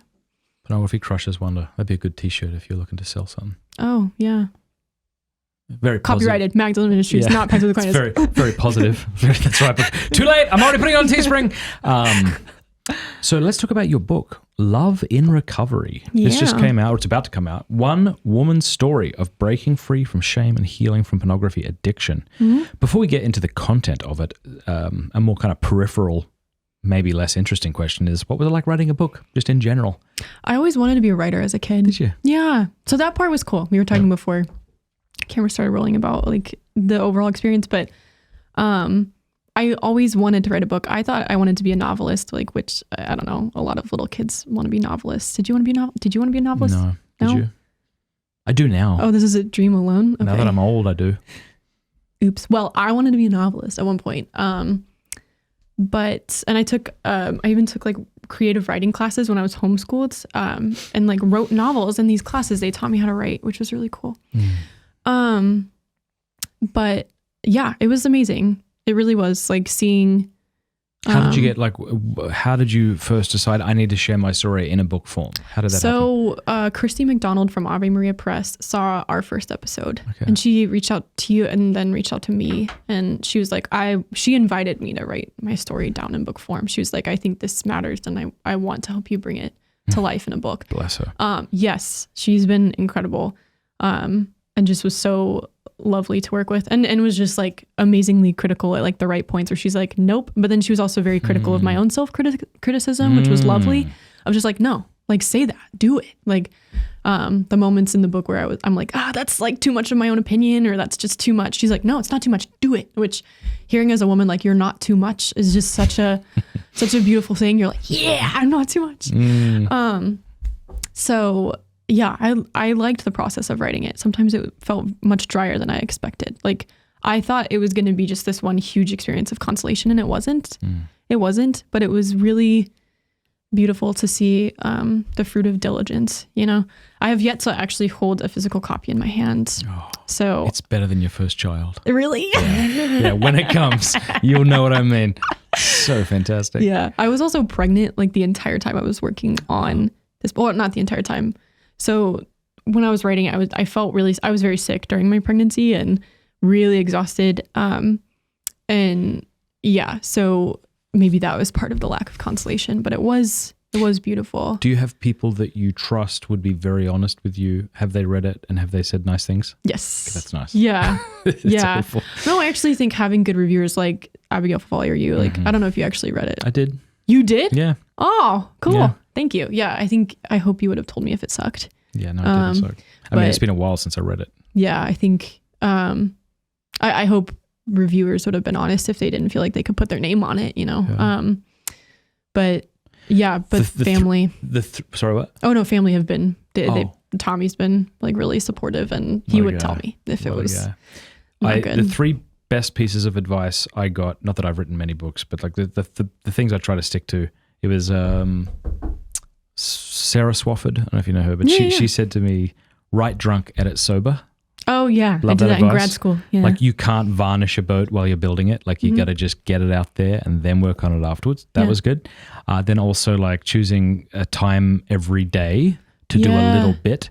And it was Brandon Vaught who said to me, like, just write 500 words a day. Like, don't let it be a sprint. Like, write it over the course of like 5 months or 3 months or however long it takes. And just write 500 to 1,000 words a day and no more. That's what I did that. I hit a certain point where I said, I was like, I need to hit 1,000 words a day. I could not write drunk and edit sober because I was pregnant. And just so everyone's clear, I don't mean drunk. Yeah. I don't mean get hammered. No. You wake up in the morning, to the point this of hilarity. doesn't even make sense at all. Just to the point of hilarity. No, the process was good. And I do think it... my manuscript came back bleeding red. That's good. Wait, What I meant was my editor actually just like carved it up. So then I booked the porn myth that I sent to them. Yeah. When I say bleeding red, I mean all of the changes that they had made. Yeah. That's what I mean. The red kind of underlines and I got what you meant. Yeah, mine was too. I didn't know if you thought I was trying to be poetic. It was bleeding. My heart was no. Yes. But it was so good. It was so good. Like, thank God. I was like, I would have been concerned. I'm sure some people are like, the more confident you become as a writer, and there's something to be said about that. You're like, no, my opinion's better. We're going, even if it's not better, we're going with it. This is what I wanted to say. And there was times, but a lot of it I was like, no, please edit the crap out of it, literally. Yeah, I think that was helpful, having an editor that I trusted, but also even from our first meeting, I knew that she saw what this needed to be. Like, we were totally in sync on it. It never felt out of touch. And even moments where she's like, hey, I'm feeling called to kind of go this direction. I'm like, oh, interesting. I was praying about that and actually felt the same way. It just felt like several decisions we made together were really in sync in a way that was definitely of the Lord, which was really cool. But it was a And do you process. think, not to generalize how women receive things, but do you think it is ultimately going to be more compelling and helpful to women to have someone's heart? Like, here's my story. Yeah. As opposed to, here's a 7-point plan on how to. I hope so. I say all the time, like when people ask me to speak, I'm like, well, I'm not a speaker. I'm a storyteller. Like, all I have is my story, you know, at the end of the day. So I hope that's what's helpful to women. I think, you know, even it sounds like a platitude, but it is kind of true. Like, if you wrote it for one person, like one soul is worth the process. And, but I did try to write the book that I would have needed. Cause I say this at one point, I'm just like, sometimes our first step to freedom is just hearing a story that sounds like our own, you know, of like, oh, I'm not by myself. And that person understands me. And okay. And if they're where they are, then maybe I can be there or beyond that too. And so yeah, I hope that sharing my story was the best thing I could do, because I also don't think I could write a self-help book. I don't think I don't have enough experience for that or enough education for that. What was that movie where like the problem with self-help books is your self sucks and that's the problem? What? So I forget who said that. That's the problem with self-help books. Yourself is the problem. Yeah, like, it's true. You don't need you to guide you. It's the same problem with self-love. Can't love yourself out of stuff. Now I'm sure, you know, you've probably, I don't know if this is true. Well, you were on my show, so you shared your story there and you've probably recorded your talks elsewhere. What's it like for you to have your parents like read this? They said, like, do you feel nervous about that? Or maybe you think they won't read it? Or they have not read it yet. My parents are awesome. They're so supportive. So is my mother-in-law. And all my family has just been amazing. And just extended me so much grace and support. I don't know if my family will read it. They actually were kind of waiting for me to give the signal, which I think is super respectful of them. It is, yeah. And I'm still not sure. I'm still not sure if I'm going to have them do it or not. Because I would love to share with them, like, here's this thing that I worked really hard on. I know they're proud of me regardless of whether or not they do read it. But there's something to be said about like, I think ever since starting Magdala and recording and speaking and like doing different things and writing this book, like there are times where I meet people and they know that I was addicted to porn before they even like remember my name. Yeah. And that's difficult, like that's hard. So I would kind of like a space maybe where that's not a big focal point, and not that it would ever become that for my family, but I'm considering not having them read the book, at least for now, until I feel like it would be really great. Not because I'm ashamed of anything I wrote or I think they would be ashamed of me, but just because like I kind of just want to just be my family, like my family to just be my family, and to keep my professional life like a little bit separate. I don't know. It's a thought, but we're going to see. I have friends who have read it though. My co-founder, Mary Jo, read it and endorsed it. And she's also a person who would tell me if it was... Well, you said team of cholerics, right? Yes. She's beautiful at like giving me constructive criticism as a friend and as a coworker. She's just so good at it, and it's shaped me a lot. So I know she would tell me, but so I have friends who are reading it, but I'll see about my family. I don't know if that's weird, but I don't think my folks read my book, How to Be Happy. But I don't think I read that. That was a great book. Thank you. It's very good. I appreciate that. But I don't think they've read any others, and I'm okay with that. Yeah. Yeah. I don't know why they'd want to read a whole book about porn anyway, my parents, because it wasn't my story. That was the myth thing. Right. Yeah. Right. Yeah. I don't know. We'll see what happens with it, but. How are you going to get the book out? How am I going to get the book out? I know that's Ave's job, but you need to get this out. I have this interview. I have another interview next week. It's like interviews after interviews after interviews. And then conferences, like whenever I go speak somewhere, I take a bunch of books with me and sell them. We sell them through Magdala. Yeah, I don't know. I've never promoted a book before, so I don't totally know how to get it out, but I'm willing to do whatever they ask me to do. Yeah. But Ave's really good about connecting me to different opportunities to promote too, which is lovely. Yeah. Yeah. Well, yeah. I always like to say when I give someone a book, like, let it collect souls, not dust. I think that was from Jose Maria Escriva. I think I stole it from him, but yeah, buy the book, please. Yeah. So everyone watching right now, Love in Recovery, get it in the description below. And then the joke I give, which is different. You wouldn't want to make this joke with a woman. But my book, I'm always like, buy my book and then give it away to someone. Like, it'd make a great present. You could be like, you look like you need this. Something like that. Just a very awkward, you look like you need my book. You look like you need don't do help that with a recovering woman from porn. about this book. Please don't do that. That would not be good. That's not how to, that would not go well. At some point, it's like, what else can I do? Like, there's nothing else to do that I know how to do. You know what I mean? Like, you write a book, start a podcast, start a website, start a thing. Yeah. Like, that'll do.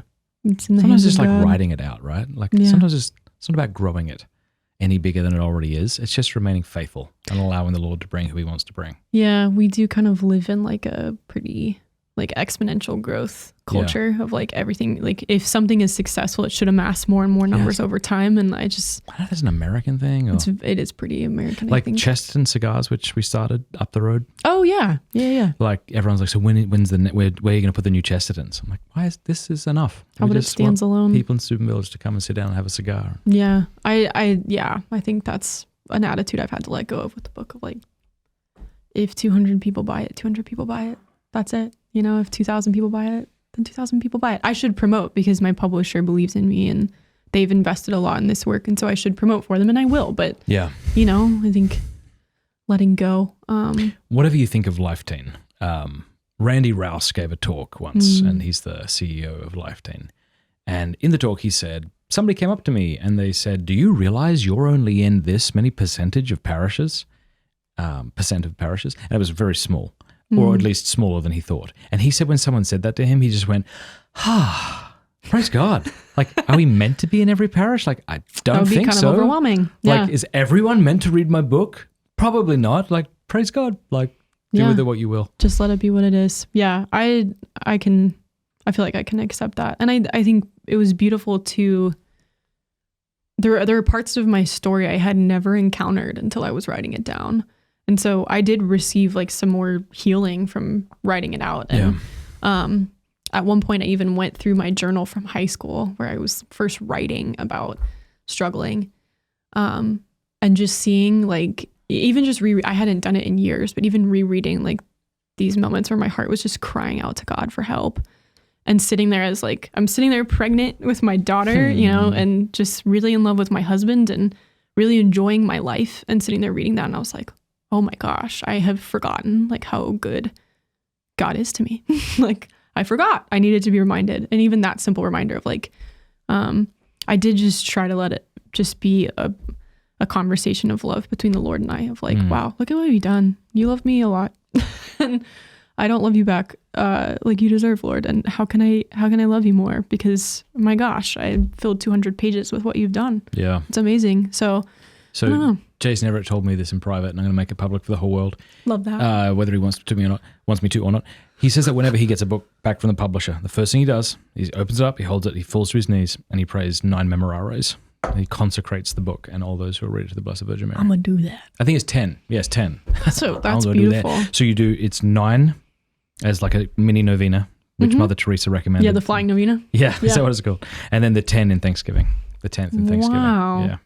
I love that idea. And then idea. I think what he's done when I was at his house, he's got like several books, the Blessed Virgin Mary, sitting on all the books he's written. Wow. I love that. Such a good dude. Yeah, that's so cool. I need to do something like that. That's beautiful. You mentioned earlier you were talking to somebody who had experienced recovery. Like, what does it mean to experience recovery? And like, is recovery ever finished? I guess the cheap answer is no, but like, what do we mean by that? And oh gosh. Yeah. And do you have, second part 2 of the question is, do you have women experience some degree of healing and then want to go and share their story? And then how do you either encourage or advise against it? Yeah. So many questions. I think recovery is like a very finicky thing, because I think people define it differently.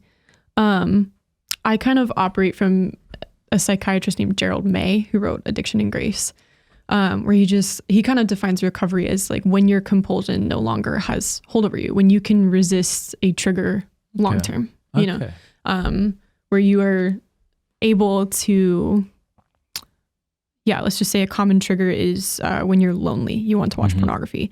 If you experience loneliness several times over and are able to say not only no to pornography, but to choose a healthy way to get out of that trigger, that's you're in recovery, right? Because it's not just about the saying no, it's about like, oh, I am recovering something that once belonged to me. Like I'm recovering something holistic and truly human. So I think I don't have a solid definition of recovery because I think a lot of people define it differently.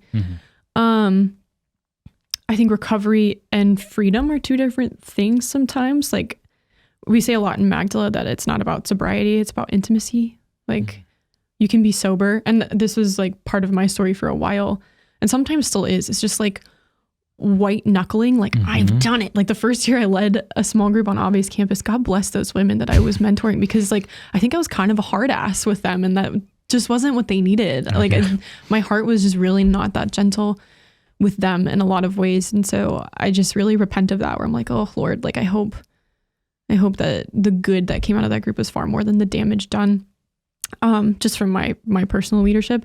But it's because I was white knuckling. I was like, I am chastity itself, you know, and it just was like, I wasn't dating anyone. Next book title. Yeah, I am chastity itself.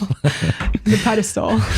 No, I'm actually the voice of the devil. No, it's, I think it's just, I wasn't dating anyone. I thought I was going to join religious life. Like I just gripped purity because I was so afraid of Jesus leaving me. I was so afraid of doing something that would cause me to feel far from him again. I hated that. Do you watch The Chosen at all? What's your opinion on I've watched Chosen? a couple of episodes and I've really liked what I've seen. Yeah. So Mary Magdalene in season 2. Okay. I was going to say that was the first one. Okay, yeah. So I just love her character. I think she just does a beautiful job.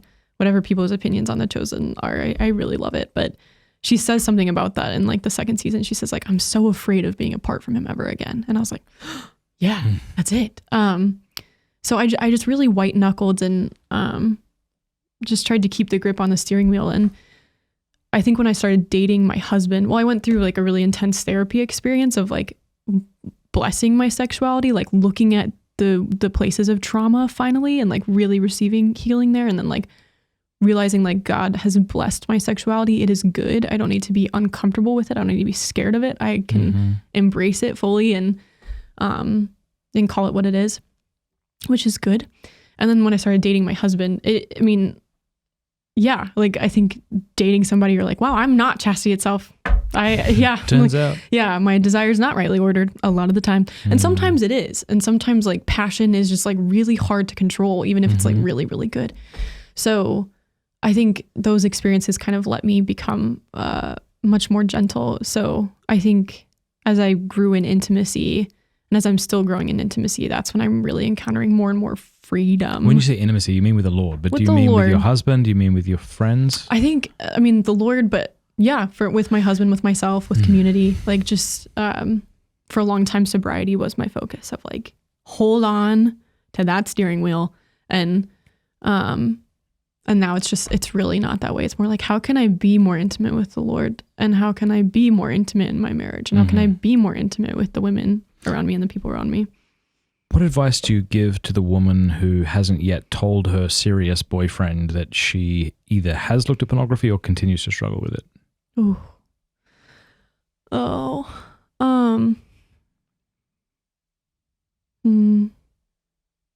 Yeah, this conversation, I've had this one a lot of times. And again, I don't think this is something I have like one like big thing to. I was in confession when I was dating my husband. I was still struggling with lust mentally in a lot of ways.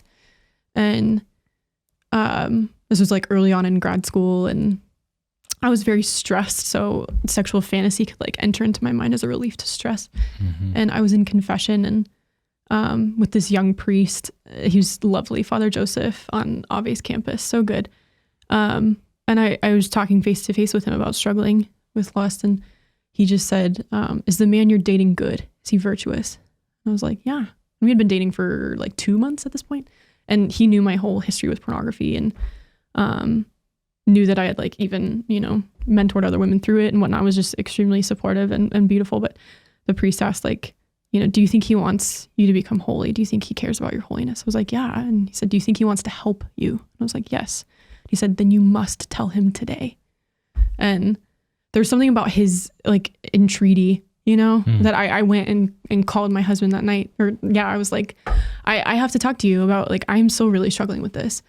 And my husband it was on FaceTime because we were long distance, but he just looked at me and just spoke, he just spoke one phrase that just like really got right to my heart. And I was like, oh, this is why this priest invited me to tell you, is so that I could receive the face of Christ here. And so I would say to the woman who hasn't told her boyfriend yet, like, maybe you're missing the face of Christ. Like maybe you're scared, you're holding back because you are scared, of being rejected, but perhaps you're missing an opportunity to see the Lord, So ask yourself those questions. Like, is this man virtuous? Is he good? Does he care about your holiness? Do you think he wants to help you? If so, tell him, because it might just be a really deep encounter with Jesus through him. And if you don't tell him, you might miss out. So I don't know. That's what I would say. I would imagine on two ends of the spectrum, you have the woman who is just shocked, let's say, that her boyfriend looks at pornography. Yeah. Right? Like, I thought that was just something that dirty old men in trench coats or something did. But then like, what's it like for the woman who herself has a history of pornography when her boyfriend also shares it with her? Like, what does that do to her in your experience? Is she more likely to be sort of empathetic, or is it more crushing, or both? I actually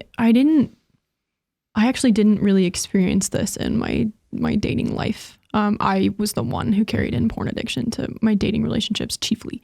So, and I had a couple relationships before my husband, but, I think women, and I would say this for both men and women, but it's hard to let yourself be hurt when you've also struggled. And like, you're like, I can't feel betrayed because I've also struggled. It's like, it's okay for both of you to feel betrayed, because this is a betrayal, and it's a betrayal of your own dignity. It's a betrayal of just everyone's dignity, but especially the person that you're in a relationship with. And, so usually I have to tell women, like, first, it's okay to be hurt. Yeah. It's okay. And when hurt becomes resentment, then we're in dangerous territory.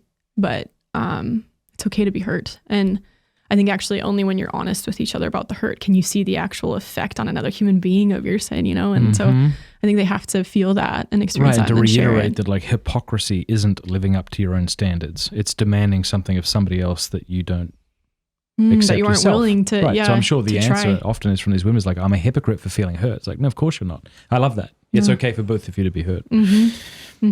Yeah. Cracked back. I'm old. I got to keep cracking my back. So if you haven't yet got the app Hallow, what are you doing? If you have a smartphone, go and download Hallow. But first, go to hallow.com/MattFradd. Hallow is the #1 Catholic prayer and meditation app on the web. And it's fantastic. And it actually beat TikTok recently as far as in the App Store. Did you know that? It's crazy. No, I didn't. It's legit. Hallow.com/MattFradd. Go over there, sign up. You'll get 3 months for free. If at the end of the 3 months you don't want it anymore, you can quit and you don't have to pay a cent. They have sleep stories. They'll help you pray the rosary. It's really fantastic. Also, if you've got kids, it's nice to play little sleep stories for them. Hallow, HALLOW.com/MattFradd. Click the link in the description below. I want to say thank you to a new sponsor, everythingcatholic.com.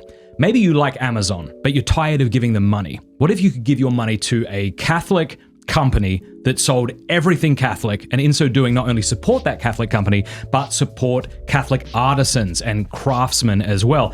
I've got a bunch of stuff that they just sent me. We have a Chrism scented bee wax candle, which Thursday thinks smells delightful. We even have Chrism lotion cream. They have rosary bracelets. They have kids' books. They have... What is this? This is like a Mary doll for your children. Rosaries, kids' books, all sorts of stuff. Go to everythingcatholic.com right now. And when you use the promo code PINTS, you'll get 15% off. So go support an excellent Catholic company, as well as I say, excellent Catholic small businessmen and craftsmen. Everythingcatholic.com. All right, so questions here from... folks on locals. Wow, there's a lot of questions. This is great. Paul asks, what resources are there for... Now, he hasn't seen the show yet. So Right. we've probably answered some of these, and that's okay. Like, we can take another swing at them. That's fine. Sure. I'll get to all I'm of them. so sweaty. Okay. But what resources are there for females looking to overcome porn? Magdala. Ministries.org. That's it. All right. Yep. What can men do, says Paul, to help women overcome pornography and vice versa? Oh, I think about this a lot. I'm interested to hear what you have to say about this too. Well, I'll give you my opinion because it's probably very immature, and then you can correct it. And that's just to say, like, if I'm in a friendship relationship with a female, like, I don't need to know about her struggling with pornography. And I think it's inappropriate for me to share mine with her. Generally speaking. There might be exceptions, but I think generally speaking, like, if you're a woman, go and ask a woman for help. Yeah.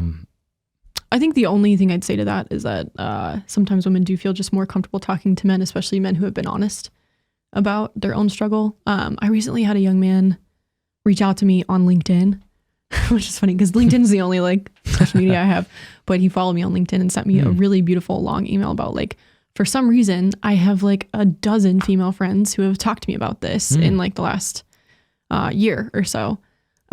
What do I do? And I looped our chaplain in because I thought his perspective would be really valuable too, as a priest who's hearing these sorts of things a lot. But I did tell him, I was like, yeah, I mean, it's, you know, be a landing zone, whatever that might be called, like a landing strip. That's a helicopter, right? Nice. Yeah, landing strip.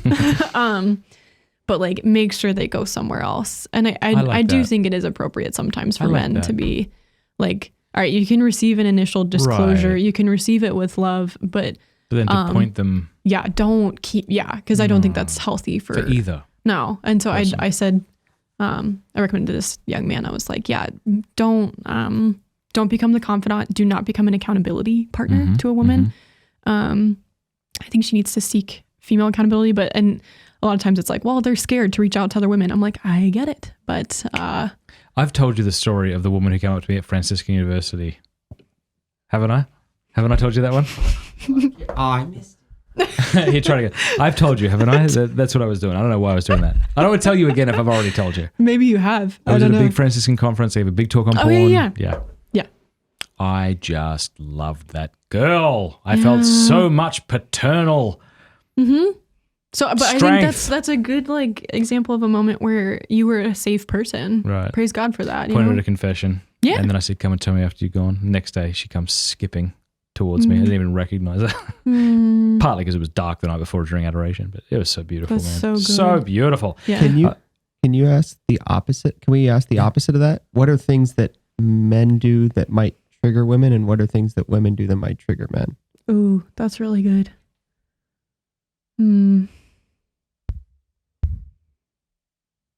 Trigger specifically. Okay. Yeah, trigger's difficult. Do you mean, it depends what you mean by that. Like in what you share? No, like you were talking about addiction triggers. Like it's a lot of times for pornography in both sexes, it's loneliness. But are there like things that men and women do to each other in their interactions that trigger each other? And can we recommend? Yeah. Okay. I like that.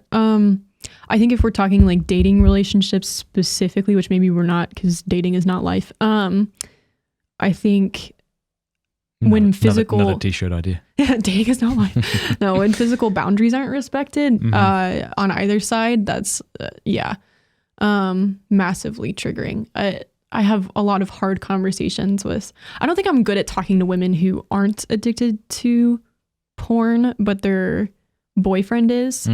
Because usually like the question is, I ask him like, well, what's he doing to recover? What is he doing to heal? And if the answer is nothing and he's not, I'm like, well, if he's not willing, break up with him. But if he's like truly struggling against this and seeking accountability, that's a virtuous man. Like, pray, seek counsel from people wiser than I on like how to have healthy boundaries as he recovers. But if you see a trajectory of growth, keep going on that.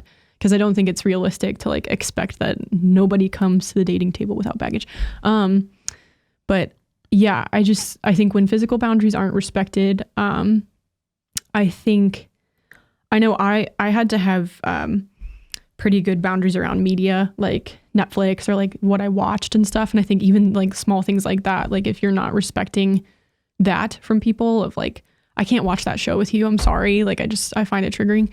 That can be huge. But I like the personal boundaries thing. I think that's really important. Yeah. One of my favorite quotes in the whole world is "Hell hath no fury like a woman scorned." Yeah. But then another one is like the deepest recesses of hell are like reserved for men who play with women's hearts, something like that. Yes. So, yes. Yeah. And I think that can go both ways. I think women can push men's physical boundaries, and oftentimes in secular culture, women get a free pass to objectify men. Whereas like men, it's like condemned so quickly, but then women like ask for objectification, but then they get mad when they get it, but then they get to objectify men, and we just don't call it the same thing. So I think both men and women can really hurt each other's boundaries. The response to men objectifying women isn't, well, then women should be objectified men. Like that's a really, really stupid idea. Bad response. Okay, I'm stuttering because I want to make sure this person isn't asking to be anonymous, but okay. I'll just say the first name. Erin says, what do you do when you feel like you're at a standstill, treading water, but not getting closer to healing freedom? Healing or freedom? I mean, on a practical level, like assess what you're doing specifically. What step have you not taken? I think I've said this before, but like one of the first questions I tend to ask women when they, when I meet them and they're like, I'm struggling with pornography or I'm struggling with masturbation, like, what do I do? And I'm like, well, what are you willing to do? How far will you go? And so I think if you're at a standstill, that means you're probably making compromises somewhere. Where are you compromising? Are you compromising by watching shows that you find triggering that you shouldn't watch, but everybody else is watching it, so it's fine? Have you not tried to give up social media if that's a gateway for you or a trigger for you? Maybe you need to distance from your smartphone for a little bit. Maybe you need to stop drinking. Like what extra measures are you not taking? If you're at a standstill, that means that you have not yet tried to conquer an obstacle that's in front of you. So you have to be honest about what that is. Maybe that's a tough answer, but no, it's a good beginning to an answer. I think it's very good. Like it's tough, but it's good. Anyway, how do you forgive yourself for getting hooked on porn and masturbation? This woman asks. I think it's a years-long process. I don't think I forgave myself in one fell swoop. I don't even think I've fully forgiven myself. I think that truly is like a years-long process. And I trust like the Lord will reveal those places in my heart when they need to be healed, and I try not to let that scare me, but I think, a meditation that we point to, or just a passage in scripture that we point our women to, is John 8, 1 through 11, with the woman caught in adultery. And in some translations, it's where are your accusers now? You know, that's what Jesus says to the woman on the ground, is where are your accusers now? And I think, I do this all the time. But I don't think we think about how like we do an injustice to like God's sacrifice of his own son when we don't receive it, you know? And that's like, I do that to him all the time. Or I just respond with such ingratitude and such a lack of reception.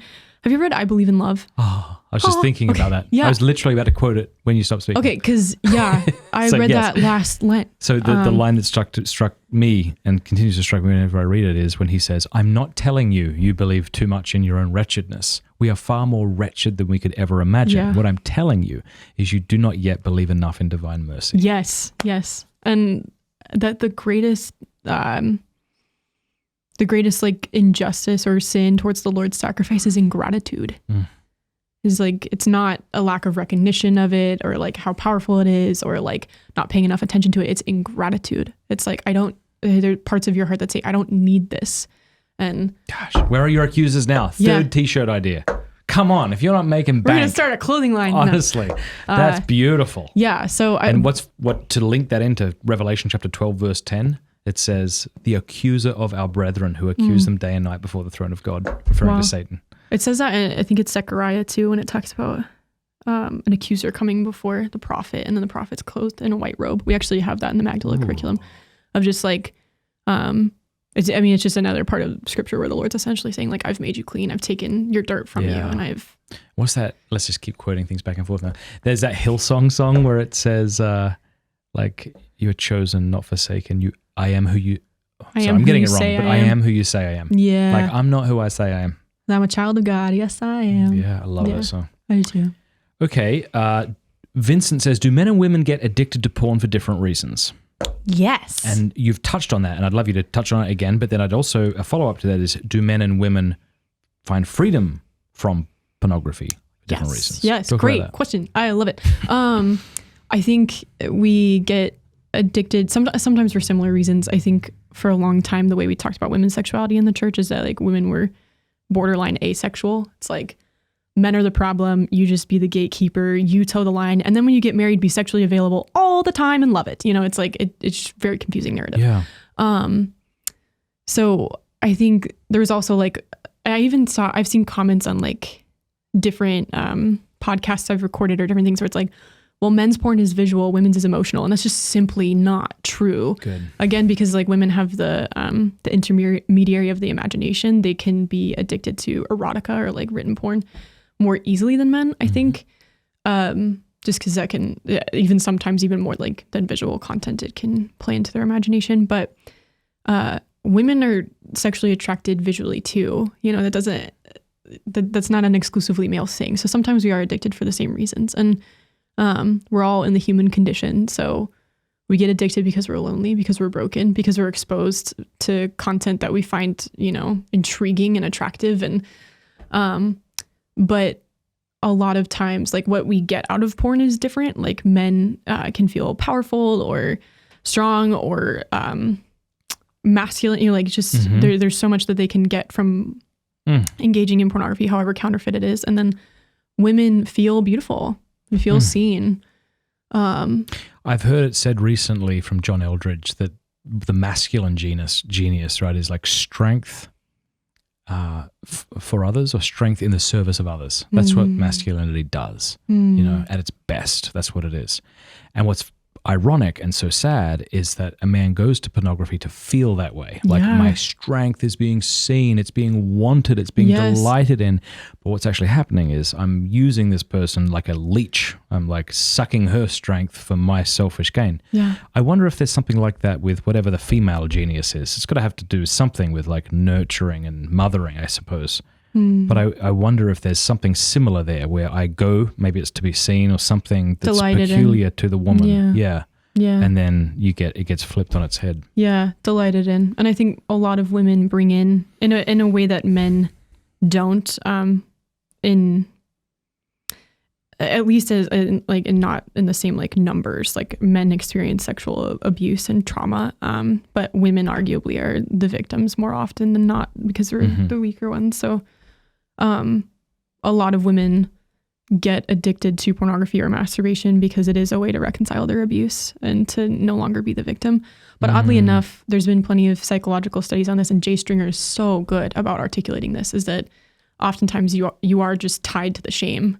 Yeah, like, that's what you're trying to convince yourself of, that you are shameful. Is it something like that? Yeah. He said that to me in our interview. I had an interview with him on Victory. Yeah. And he said that, and I thought he was going one direction and he went another one. I'm like, ooh, I got to think about that more. Yeah. Can you elucidate that a bit more? Or? Yeah, I can try. I mean, I think reading him would be the best option, but I think he first defines trauma as like, and I meant to say this earlier when we were talking about trauma, but that it's the experience of something. I'm going to butcher his definition, but like it's the experience of something that we cannot comprehend in the lack of a presence of an empathetic witness.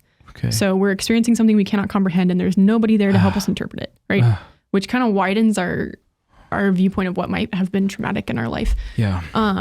But he says that like these early formative sexual experiences, and sometimes the sexual experience isn't what we think it is, you know.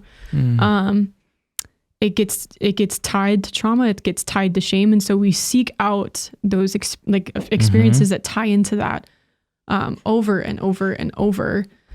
Because we both want to release ourselves from the shame, but also because we feel intimately bound to it. It was a formative experience for literally like the physiology of our brain. So we engage in it over and over because it feels familiar to us. It feels safe in a really distorted way because it's familiar. So I think women carry so much sexual trauma, and as do men, but we serve like most of our women carry some sort of significant sexual trauma. And sometimes it's just little traumas that add up over time to become significant. I would say that's more my story, is I had little tiny T traumas that just slowly snowballed into something I was much chatting larger. with a therapist here the other day, and he I don't know much about this stuff. I haven't studied trauma or anything like that. So what he said to me struck me. He said that like trauma is when like your body is responding to a threat that's no longer there. So like you're still in that state of fight or flight, even though the event that you can't seem to recover from happened many years ago, months, days, you know. There's an excellent book my wife's currently reading called The Body Keeps the Score. Yeah, Bessel van der Kolk. It is blessing her socks off. Good. Yeah. I read that when I was, in that intensive season of healing and therapy, and was reliving some of those earlier traumatic experiences. And his work was just kind of medicine, because it was like, okay, I am experiencing these things in my body because it went through something, and it's trying to remind me over and over that it went through something, and it hasn't yet received what it needs to heal. So how can I respond to it and give it what it needs to heal? I don't know if I'm actually answering the question that was asked, but well, sorry. Yeah, well, I may have taken us afield, but it was, how do they get addicted to porn for different reasons? How do they heal? Did we talk about that? I think we answered that. Yeah. Okay. This person, who wants to be anonymous, says, is there a movement to educate people about the fact that porn is not just pictures, videos? Stories can be a slippery slope that take young girls, possibly boys as well, from skimming the mildly inappropriate to seeking out the explicit without realizing until too late what they are getting into. Fan fiction in particular can be a dangerous thing. Yeah. Praise God for his church and his deliverance, she says. Oh, yes. Amen. Fan fiction was my first exposure to pornography. I don't think there's a movement per se. In Magdala, we just call it porn because it is. Yeah. Like it just is. So I think the way I would define porn, and it's always subpar, any definition I come up with, I'm never happy with, but it's something like sexually explicit material. Or rather, material which depicts erotic behavior and is intended to arouse. I think that's probably good. It's not bad. Yeah. But like that word material can encompass a wide variety of things. Literature, photos, audio. Yeah. I think the definition we use is like sexually implicit or explicit material, whether written, audio, or visual.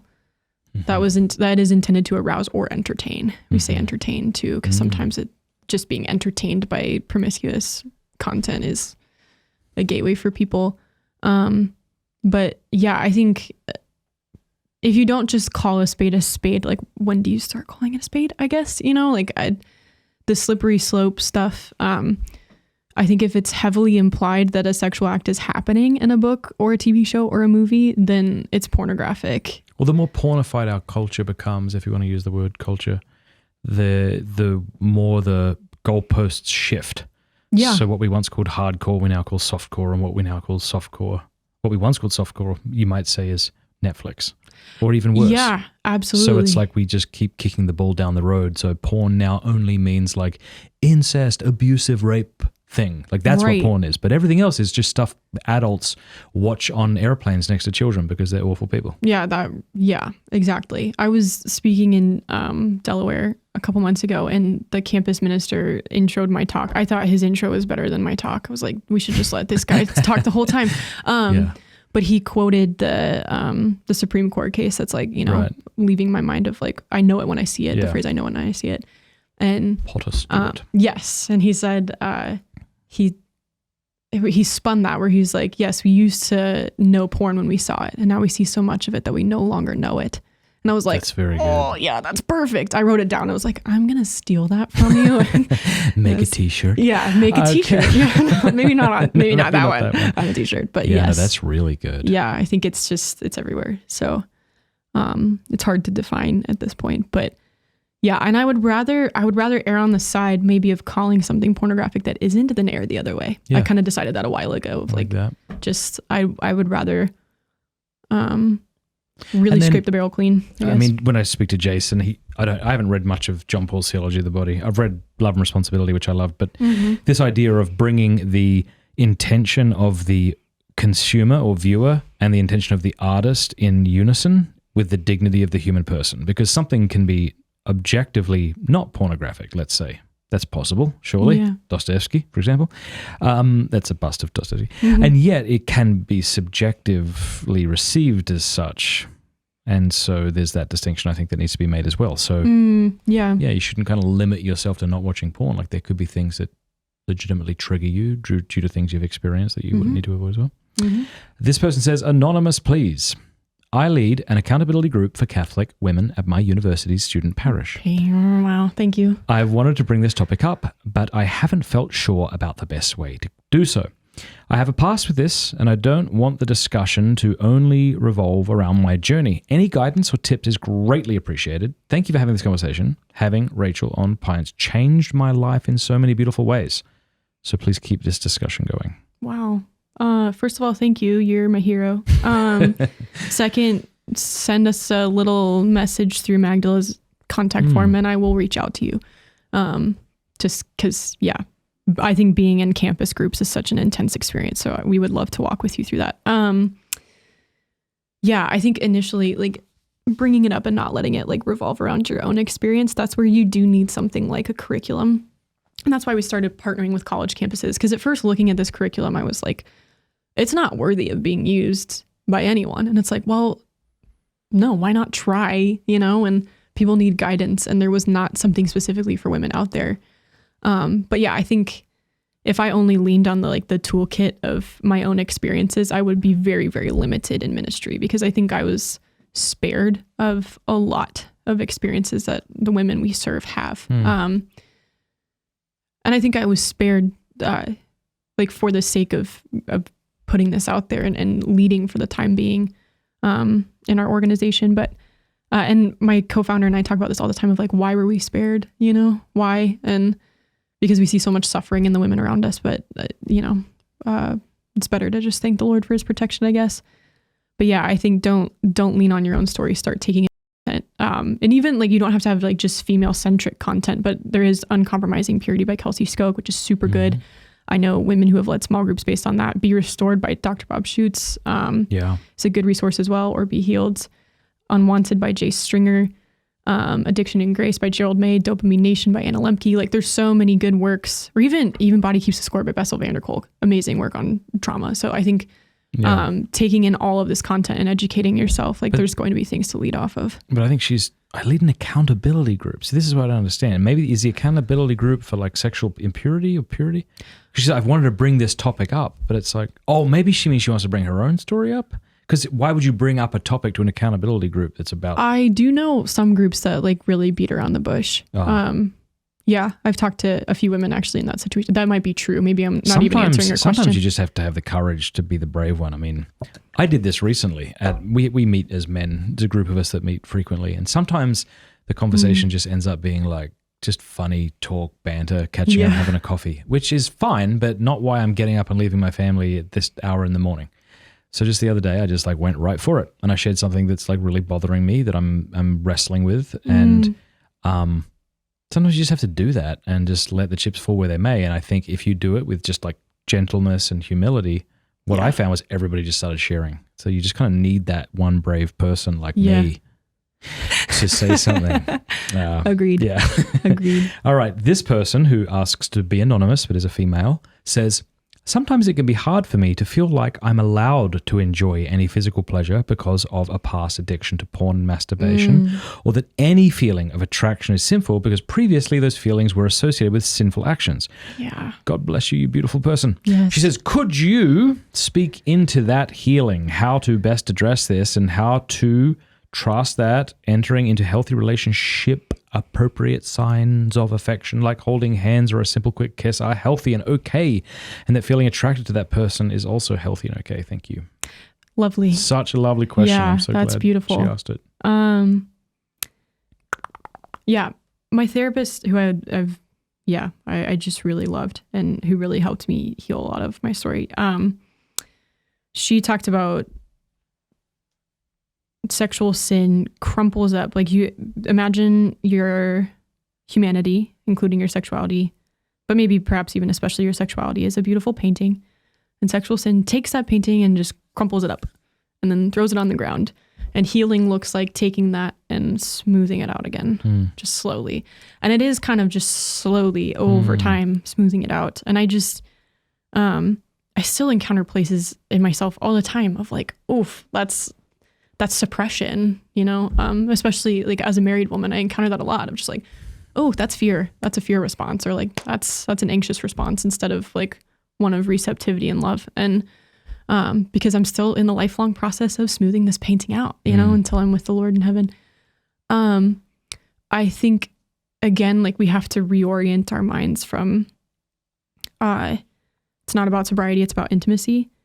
And intimacy and control cannot take up the same space. It's something my husband says a lot to me, is that like, as long as we have like a controlling outlook on our sexuality, we cannot experience intimacy. And I think, I can feel like physical pleasure is only associated with this over here, or attraction's only associated with this over here. And if I'm in this place, at least I'm safe. But like, freedom is encountering affection again. It's encountering pleasure again. And yeah, perhaps even just making mistakes. Like, seriously. And nobody enters into marriage or religious life or whatever vocation. Like, nobody enters in with perfect chastity. Nobody does. Either you've been incredibly scrupulous and damaged yourself that way, or you've been a flagrant or somewhere in between, you know? And so, I just think having the bravery, even just like for one day, to like re-encounter it and just see, like, just smooth one corner out. I think if you try to smooth out the whole thing in one fell swoop, it's not gonna go. But you do have to push into those like uncomfortable experiences of like, okay, this is inciting shame in me. Why? And you have to ask the question, why? Why is this inciting shame in me? Why am I feeling ashamed because I'm just holding hands with my boyfriend right now? Like, what is the cause here? But you just have to really press into those uncomfortable moments. And you have to be with somebody who's willing to have those conversations with you. And you have to pray about them. So I think I've been deeply moved by like my husband's receptivity to like having conversations about that. Like, you know, why am I hesitant, or why am I ashamed right now? Like, what's happening? Because the Lord does not want us to feel shame in our sexuality. So I think, I don't know if I'm like, I think her question's too beautiful for me to like really give a concrete answer to. You just have to press in. I just love that you brought it up, because it's it's a question that so obviously needs to be asked. And it's everybody who's experienced any degree of sexual sin and has sexual desire tied with shame in any degree has to experience when they then enter a and I think the lie from the enemy, right, is that like, this is all sexual desire is meant for, this is all it is capable of, and we kind of end up agreeing with him when we don't try for anything different. Like we end up agreeing when we just like avoid actual intimacy or actual affection, like out of shame. Like we end up actually just roundabout agreeing with him of like, yeah, this is all this can potentially be, you know? So we have a question here which you might disagree with, and feel free to say why. And maybe you don't. I'm just skimming it. Sure. Greg says, on a more he says, it seems to me the bigger addiction for women is the temptation to seduction, by which I mean using themselves to lure men into lives of self-debasement. The vast majority of OnlyFans creators are young women essentially exploiting lust for profit. It's a massive problem, way bigger than female porn addiction, he says. I would invite this person to come work for me and see the numbers internally, but I think he makes a fair point though. I think on the outside, yes, it does look like that. I think we need to avoid superlatives when we're talking about sexual brokenness. Like I think our culture is so broken in so many different ways that we shouldn't say this is a way bigger problem or this is a bigger problem. And also, since when did the church only care about one problem, right? Like since when did we leave behind like this quote unquote smaller problems for one bigger problem? That's right. I think when we're talking about women of faith too, right? Like the numbers are smaller on OnlyFans, or in seduction is definitely, it's definitely an issue. But I would not in any way, shape or form say it's bigger. When we're talking about like women who are trying to live their life in Christ, I think sexual addiction is a bigger problem than seduction. And, but again, I want to avoid using superlatives because both of those things are broken and we should be answering both of those things with love. No, I like that. Yeah, it's like we can be worried about a lot of different things. Imagine if I said, we need to really help people break free of porn, and someone says, well, how can you talk about that when we have like blatant sexual trafficking taking place in the city? Or like abortion is still a thing. Devote your energies to that. Yeah. It's like we're not all invited to devote our energies to one thing. Yeah, and what is Kristen Hawkins from Students for Life says all the time, she's like, the American Heart Association doesn't try to end cancer, like we can have a mission that like I would love. Right, I see. I live in Tampa, right, which is apparently one of the stripper capitals of the United States. Okay. I would love to go in and rescue every single stripper I possibly could. I would love to do that. Is that my mission as of right now? No. My mission is to speak to women experiencing sexual addiction and promiscuity. So I think, I get his point. I think I struggle with questions like that because it's like I'm trying to do a thing, and hopefully I'm trying to do a thing the Lord has asked me to do, but also hopefully helping women bring to light their sexual trauma, shame, and addiction pulls them away from seduction. Right. You know, like now you're free of porn, go and start an OnlyFans page. Right. Yeah. Hopefully it's kind of all sourced in one thing. So we're on the same team. I like that. RJMTK says, what are some of the statistics for women using porn, such as average age of exposure, what percentage of women have an addiction or attachment to it, and has the number gone up in recent years? Even if you don't have those at your fingertips, like what are some general So average age of exposure is 11 for women, 9 for men. I've had women in our organization exposed as young as 4. That's the youngest I've heard. But then I was exposed at 13. So it's just kind of a massive range, but I know exposure for women is 11. Covenant Eyes has done a really good job of keeping up with statistics, and so has Fight the New Drug. And I would refer to Fight the New Drug particularly for statistics on women, because they seem to do like equal men and women kind of studies. But they released one recently, I think, that said that 60% of women admit to engaging in a sexual, like an unwanted sexual behavior compulsion at least once a month, if not more frequently. So that's a lot of women. 78% of Christian women have said they've accessed pornography intentionally. And then I think it was something like 64% say on a regular basis they have accessed intentionally. So there are some who've just been exposed maybe once or twice, and then it was never a thing for them. But then there's a really big percentage of women that have accessed it intentionally at least one time. 1 in 3 porn addicts are women. That's a statistic that was released in 2017, I believe. So I think the numbers probably only climbed. One priest I was speaking with, he's a fraternity priest in New Jersey. And he he was talking about how in the confessional, like the numbers have just grown in the past decade. He was like, it used to be mostly men, and then maybe once or twice a month I'd hear a woman confess it, and now the numbers are even. So he said it's just like really exponentially grown. So I think knowing statistics are good, but I think it's obvious that like we're all in this.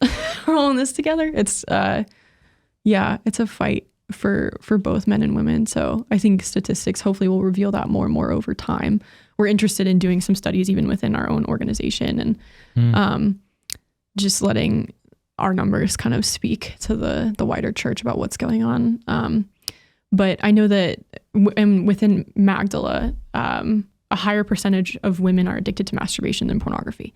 So it's something like 70% are addicted to pornography, and then 90% are addicted to masturbation. So there's a small percentage of women who are only addicted to pornography, which is my story. But then there's a higher percentage of women that are only addicted to masturbation. So that's an interesting statistic that I wouldn't have necessarily thought was the case until doing this work. But Kelsey Skoke talks about that too. So those are some stats that I know off the top of my head. Final question. How should mothers talk to their young children, their young daughters, about pornography? Maybe before they're exposed, and then if they're exposed. Yeah. How would you like mothers to address their daughters? I think about this a lot because I have a little girl now. So I pray for the day when I have to have this conversation with her. And my mom did a really good job educating me on sexuality as a whole. She really put her heart into it. So I'm very grateful. We didn't have many conversations about porn at all.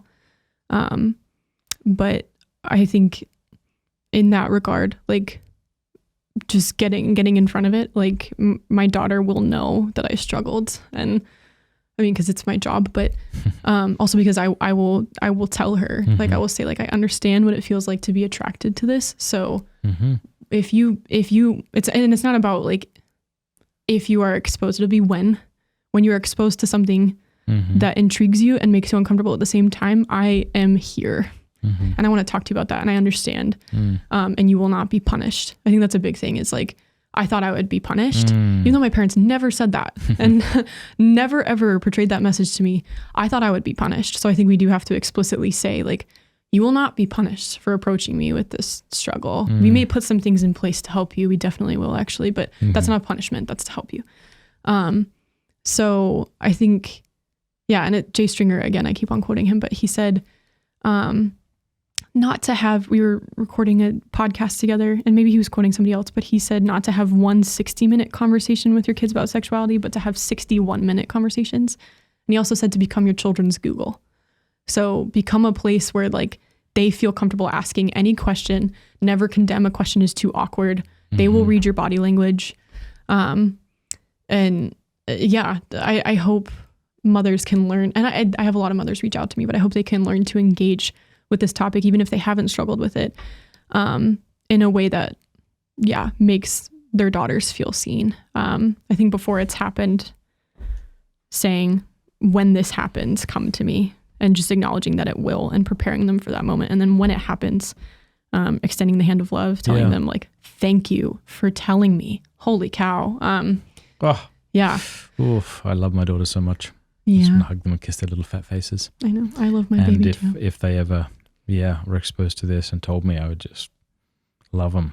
Please God. I mean, we're afraid, right? And we get angry because we're afraid. And so I understand that the reaction for many parents is just this, like, to freak out. But we can't treat them like they understand what they're doing fully as an adult would either. Especially when all these companies are targeting them with it. Yeah. You know? I had a friend of mine say to me that she realized at one point, God is bigger than pornography. And again, these are one of these things. You say something and you go, of course I get it. But, you get things at different levels. And she had this like tremendous crippling fear about if her husband looked at porn or if her child got exposed to porn. And then one day she just realized, like, actually, God is just so much bigger than this. It's all okay. Yeah. All is well. Oh, so true. So true.